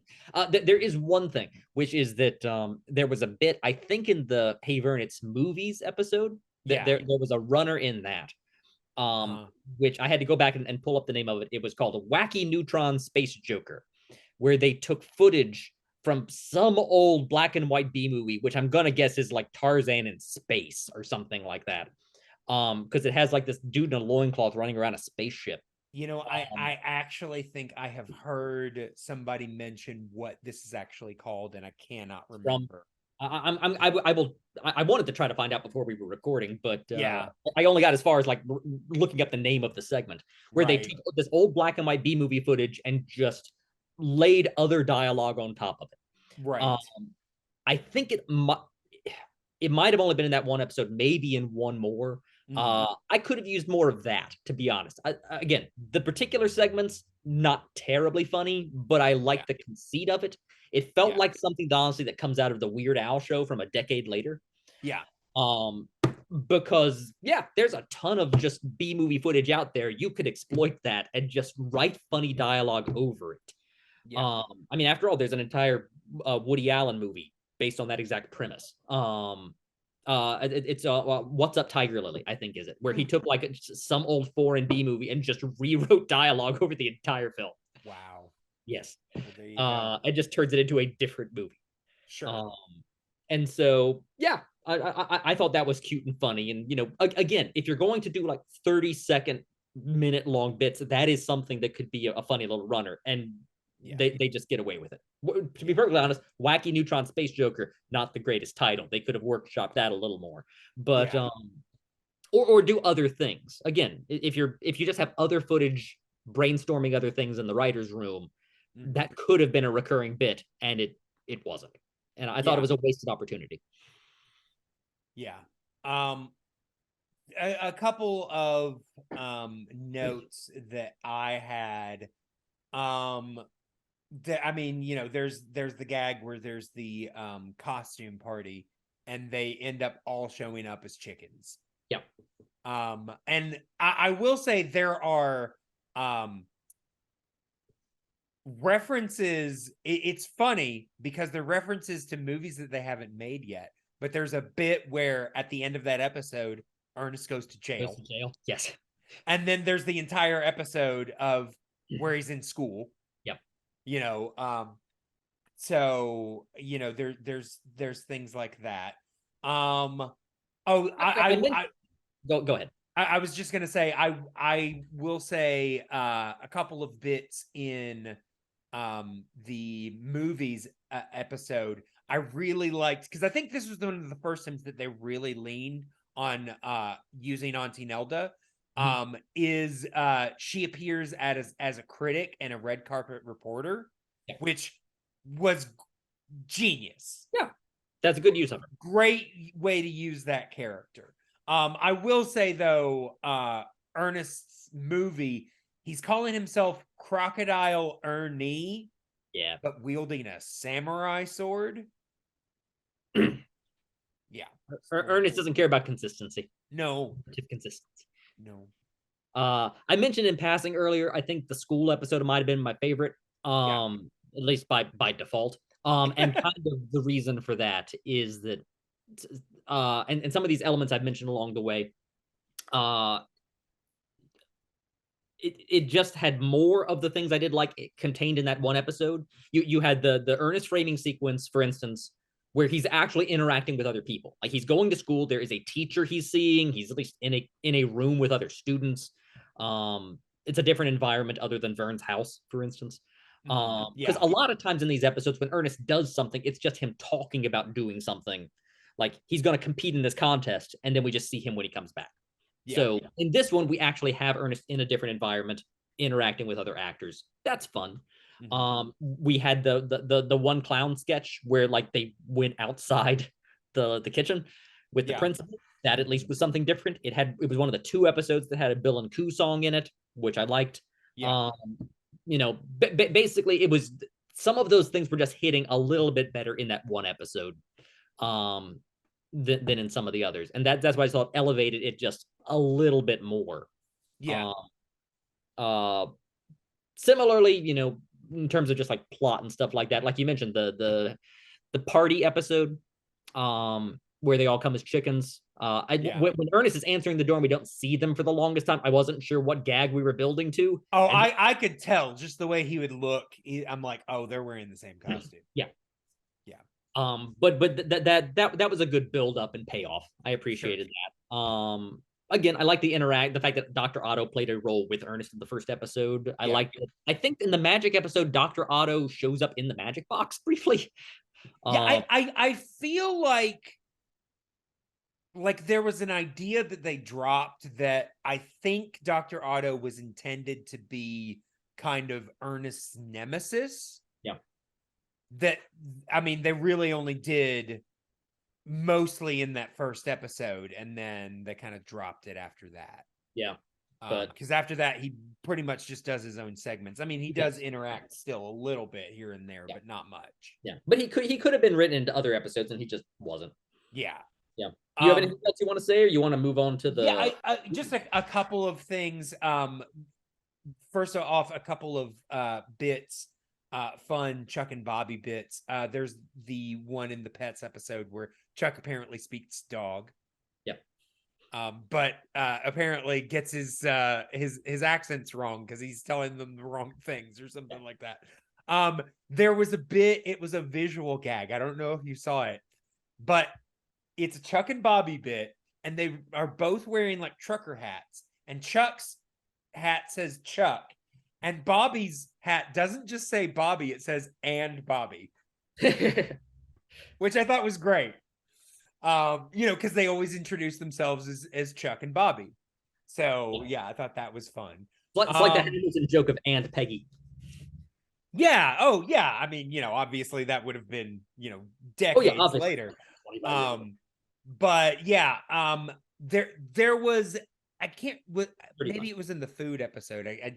I just wrote down notes. I didn't necessarily say which episode they were in, but there was a joke where they did a pizza delivery bit with Daniel Butler that I thought was it was another one of those things that was really only funny because they kept doing it. Yeah. But basically it was like the gag was the first pizza ever delivered, and it was like to the Romans or whatever. Yeah. But he's always like talking like a surfer dude. He's always Pauly Shore, and the pizza's always cold. Yeah. Yeah, exactly. Again, they did it like 4 times. Yeah, they did 4 times. Yeah. Technically off of, comedy comes in 3s. There was caveman, Romans, like pilgrims and cowboys. I was about to say, I know the last one was Cowboys. But yeah, they did it so many times that I was like, okay, this is kind of funny. Yeah. Let's see. There was a bit where, in the music one, where Ernest somehow made his recorder into a trombone with like a paperclip. Yeah. That was kind of a fun visual gag. There was a bit in, I think it was in the last episode, with Ernest, where Jim Varney is performing Shakespeare. Mm-hmm. And they're making a joke like everybody's snoring through it. And I was like, this is actually the most entertaining part of the entire show. And you guys are snoring through it. I was actually mad. Because I was like, Jim Varney is a classically trained actor. I would have actually enjoyed seeing more of this. And instead, they just play it off as a gag. And I'm like, yeah, that was really about it. Yep. As far as that goes. Is there anything else that you wanted to say about this show? No, I think we've covered it. All right, then let's quickly, we also wanted to talk quickly about the special that aired around this time, right? I think it was also in 88. Around that, yeah. Yeah, 88 or 89. Which it was 89. 89, okay. Which was a special that I believe aired on the Disney Channel or maybe even on ABC Magic. It was apparently a Disney Channel special. Okay, yeah. But it was basically about the opening of Splash Mountain. It was, Ernest goes to Splash Mountain. Yes, basically the idea. And the conceit of it is that it's treated as like it's a news report, like a news special that is covering Ernest Worrell as the first person to ride Splash Mountain, like it's an adventure, like he's conquering Mount Everest or something like that. Yeah, but I will say though, my first note in this, because during this time, all of the Ernest films were being produced and distributed by Disney under the Touchstone label, but still being produced by Disney. So he's kind of, a Disney act. Yeah. But I feel like Disney cast member. Yeah, exactly. I feel like nobody, unless it was a joke, in which case it was a joke that did not land, it was just annoying. it felt like none of them actually knew Ernest because none of them can say his name right. Yeah. They Most all prominently call the him Mayday. Ernest Worrell. Worrell. And I'm like, it's Worrell. It's not that hard to say. Yeah.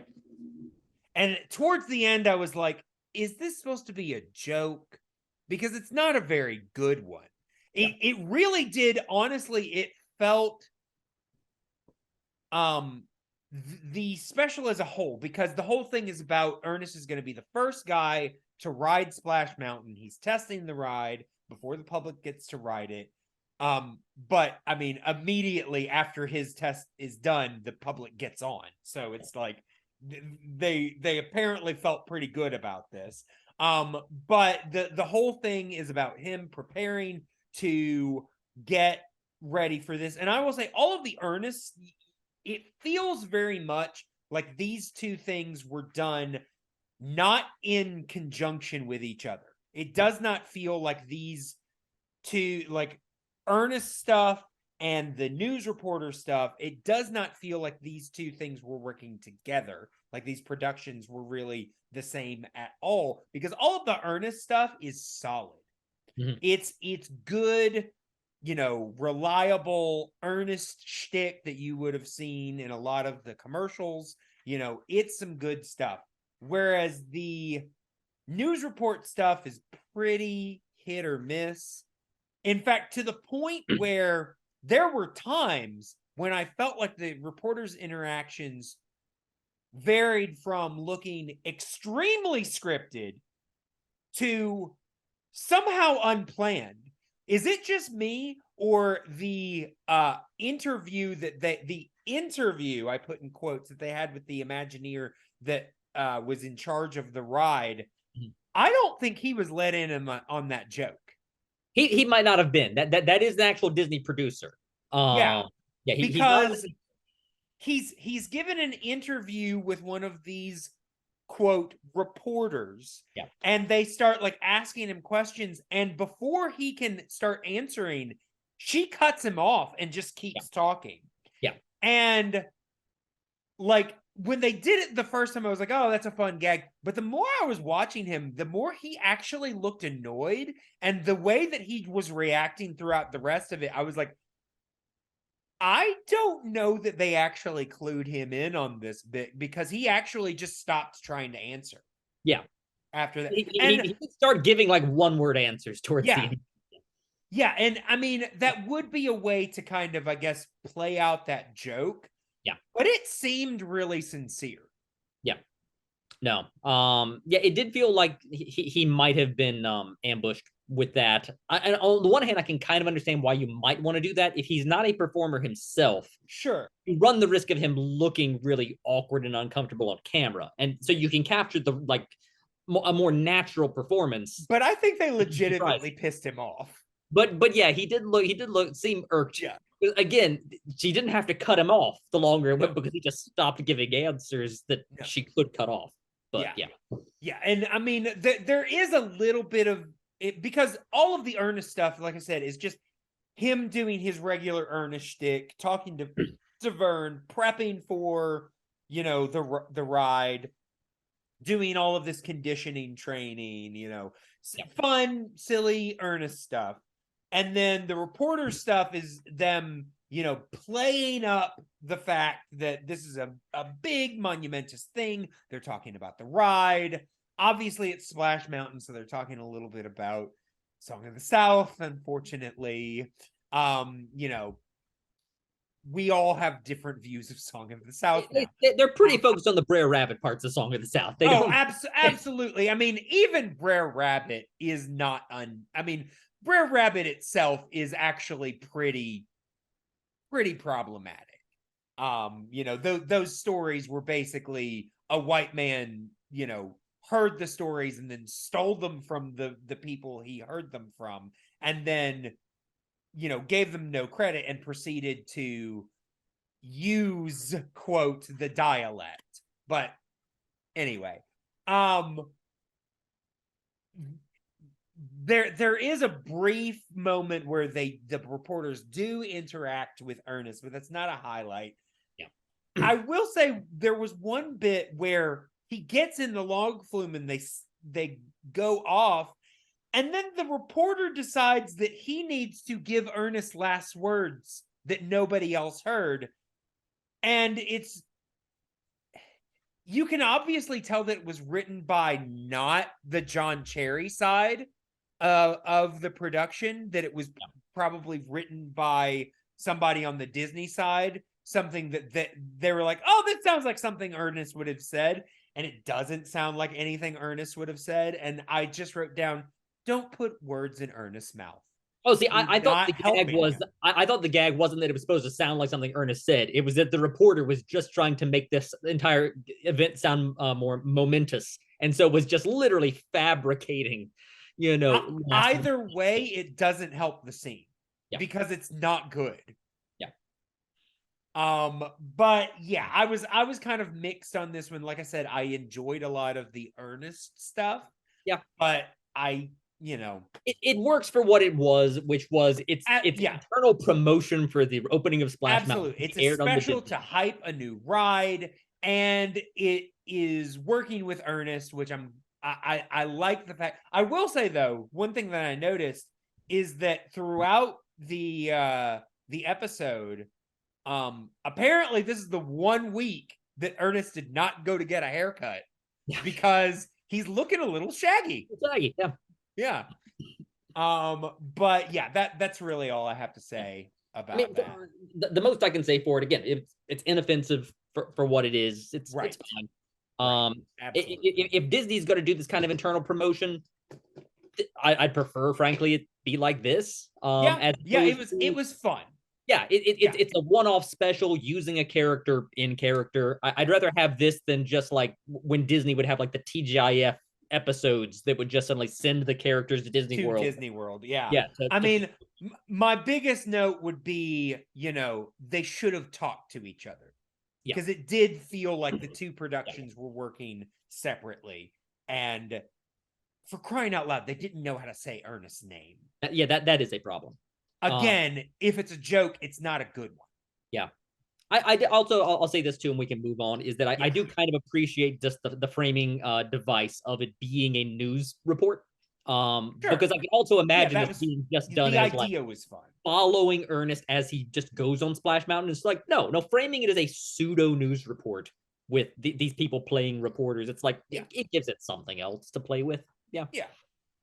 All right, so I say we go ahead and jump into our segments, and I will say we are going to separately review Hey Vern, It's Ernest and Ernest Goes to Splash Mountain, but we're not going to do the other segments for Splash Mountain because there's not much to them to Splash Mountain.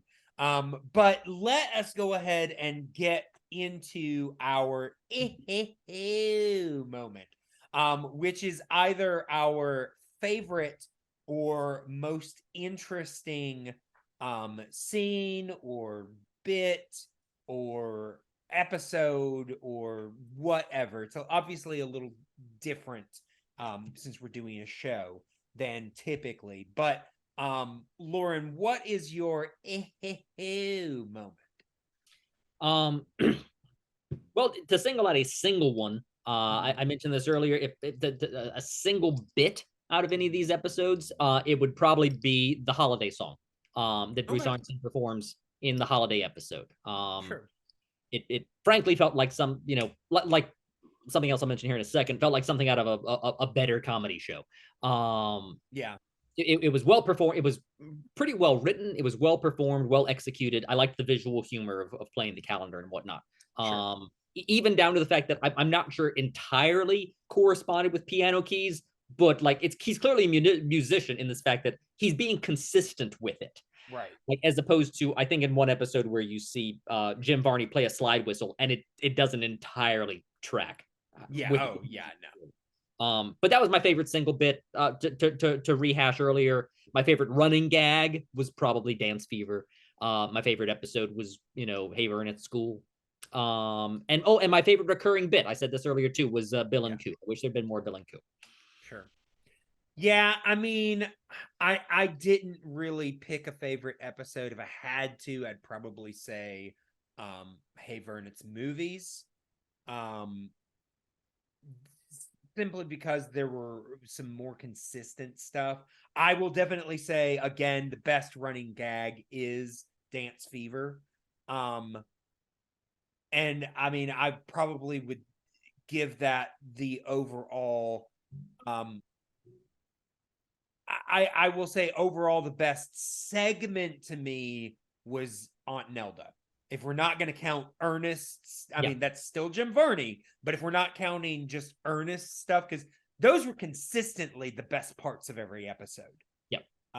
But if we're picking a running segment, I think the best one as a whole was probably Auntie Nelda. Again, not completely consistent, but had the most highlights for me as a whole. Yeah. So this is gonna be interesting. It's time to give out our Neldy Award, which is the best or most interesting character. We might end up leaning more on most interesting. Because again, the highlight of the show was most things done by Jim Varney. Yeah. But I mean, again, it's my personal rule. If you want to pick him, you can, but I've kind of already said I'm not allowed to. But he was the best part Yeah. of the show. Yeah. But Lauren, who would you give your Neldy Award to? So I want to stick with the leaving out Jim Varney because I think especially as we move forward in this this filmography, Yeah. the later we get into it, like the answer is going to be Jim Varney is the best part of these movies. Yeah. Barring exceptions like Ernest Saves Christmas, Right. where someone else is so clearly the focus and giving an outstanding performance. Right. Nonetheless, excluding Jim Varney, I didn't have to struggle an awful lot to think about who at least my favorite performer in this show, and that is Bruce Arnson. I like Bruce Arnson in his half of Bill and Coo. I liked his energy and his performance as Existo. Sure. I will say he's also Mike the Clown, though. I'll forgive him for that, which is a mark against. Yeah. But also importantly, like I said earlier, Bruce Arnson was a composer on this show. So Sure. I think it's true for a lot of children's shows, to be honest, that when they can incorporate music, it improves them. Like I said earlier, Sesame Street, Phineas and Ferb, things like that. I think some of the musical bits in this show were some of the stronger bits. And I have to imagine Bruce Arnson is responsible for many of those. There isn't another composer listed on the show. So yeah, on screen, he was given some of my favorite works. He was part of some of my favorite segments, and behind the scenes, he was contributing some of my favorite parts of the show. So Bruce Arnson. Okay. I will say this one was a little difficult for me because I thought of a couple of. My first thought was Daniel Butler, just because he's doing a lot of heavy lifting here, but he also was part of number one, my least favorite, but a lot of my least favorite bits of this show. I think that's not necessarily his fault. He's just doing what he's been asked to do. But he's not my favorite. He's not even the most interesting for me.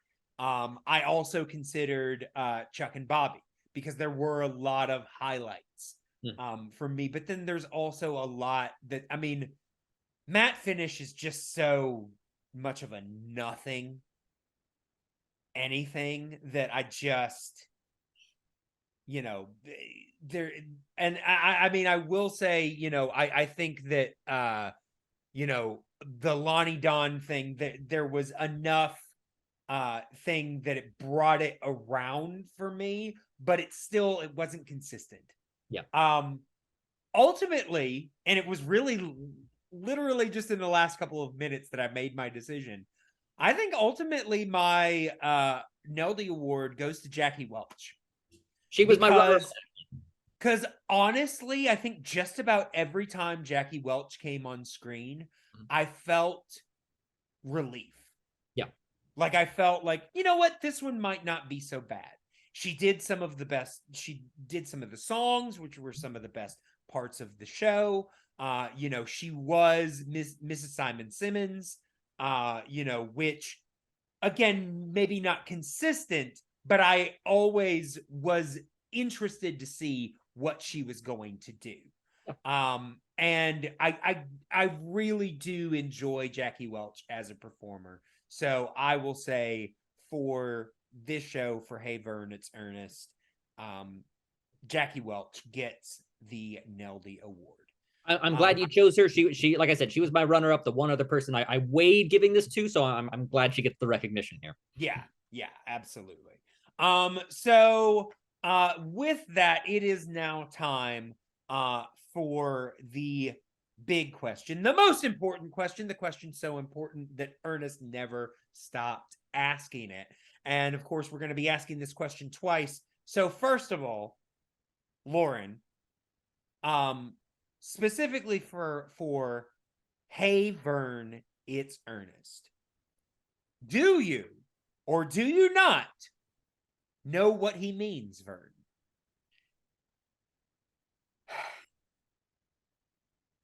I don't. For the first time in this, like I know what they're aiming for. And I respect, I suppose, that their efforts to put on like a sketch comedy show, a loose definition of sketch for you know the Sesame Street crowd.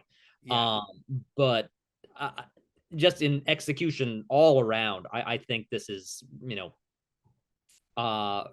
repetitive and kind of a mess, and did not age well. And the thing is, like, I didn't remember, like I said earlier, I remembered the watch bit. I didn't remember any other specifics, but I had a generally fond memory of this show. I thought I enjoyed it as a child. And looking back on it now, it's not just like as an adult, I realize like this isn't for me. It's like, because yeah, it's clearly not going to be for me now, but like, no, like there's some serious nostalgia goggles going on to that I enjoyed this at one time. It's like when I revisited the Wuzzles or like the X-Men animated cartoon from the 90s. It's like, this is not as good as my memory told me it was. It's so yeah, there were a few bright points in there, kind of, but by and large, I see why this only lasted a season. Yeah, I'm right there with you. I mean, I will say after one episode, I was like, okay, you know, I could see this working on a child's wavelength. It's definitely You're looking at a pilot after all. Where do they go from here? Yeah. Right. It's definitely not meant to be binged. No.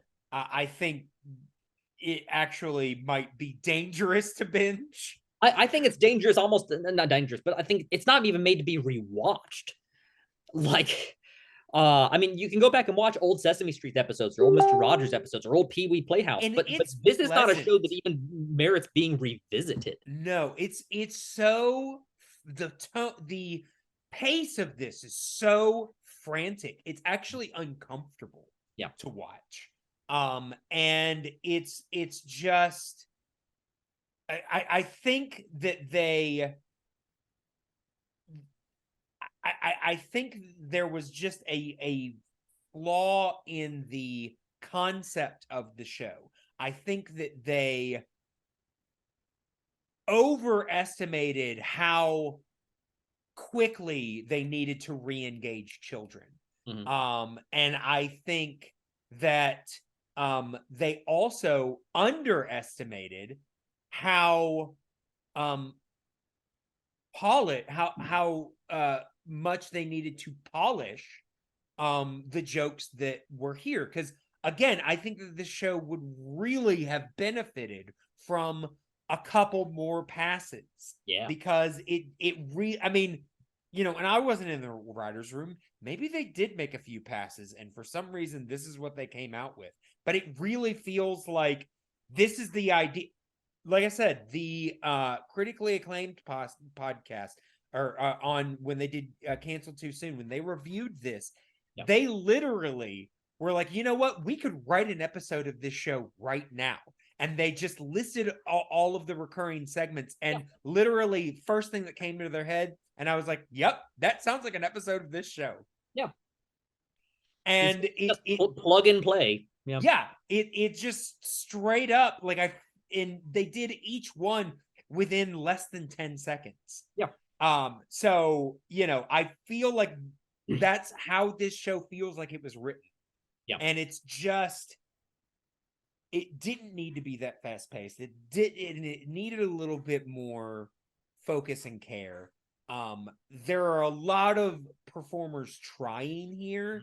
But yeah, as a whole, it just doesn't land. I'm not on the wavelength. I don't know what he means. Sorry. I do think the pace part of this is due to the fact that, Ernest obviously came up through commercials. Chuck and Bobby came up through, as commercial characters. So I think, and I looked up the writing staff on IMDb.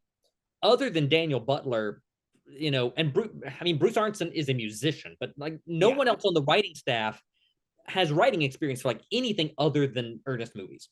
Yeah. So I think you just end up with not just a writer, but a writer's room of people who just don't have any other outside experience writing for television shows. And so they defaulted back to the format they did know, which is 30-second bits. And then just strung them all together. And then, I don't know. But see, even then, I could enjoy. We watched several Ernest commercials in a row, and that was easier to watch than this. It was. Yeah. No, it was still lazy on top of that. On some level, it speaks to the fact that these folks didn't get work after this show, I suppose, for the most part. But yeah, I can see the elements of there that could have made for a better children's show. Yeah. And but the execution's just not there. No, it absolutely is not. So then in relation to the special, the Splash Mountain special, do you or do you not know what he means, Vern? I barely know what he means. I mean, it's passable. It's basically a 30-minute ad for Splash Mountain. And it works. I mean, it's entertaining enough. That kind of format could be pretty insufferable when done internally by Disney. And they created something that at least was as a 22-minute thing to watch on YouTube was more entertaining than the episodes of this TV show. Oh, absolutely. So, yeah. Oh, I would watch this 20 more times rather than watch one more episode of Hey Vern, It's Ernest. Yeah. So in that case, I know what they mean. Yeah. I will say I'm kind of mixed. I know a bit of what they mean. Again, it felt disjointed. The Ernest stuff was great. Yeah. Kind of like Hey Vern, It's Ernest. The Ernest stuff was great, and a lot of the other stuff didn't land. I think they tried too hard. The anchor of the news program, he's not doing much, but he was the one that I was the most on board with. All the others trying to be funny, I didn't need them to be funny. I would have preferred them actually to play it more straight and let the other people let Ernest be the source of humor. But yeah, I mean, I'll give it a mixed, but not the best. Yeah. All right. So in that case, just want to say thank you for listening and or watching. As always, you know how to contact us at the Flying Cow Pod on Twitter and Instagram.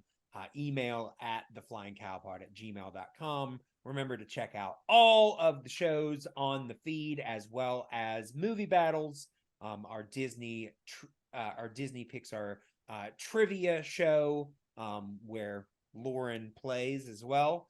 And we are on the Patreon already, patreon.com/theflyingcow, so you know how to get here. And I will say we will be back next month to get back into the films to review Ernest goes to jail. So excited about that. Lauren, anything that you want to say to the people before we head out? No, I'm good. All right. Well, then, until next time, moo. Know what I mean?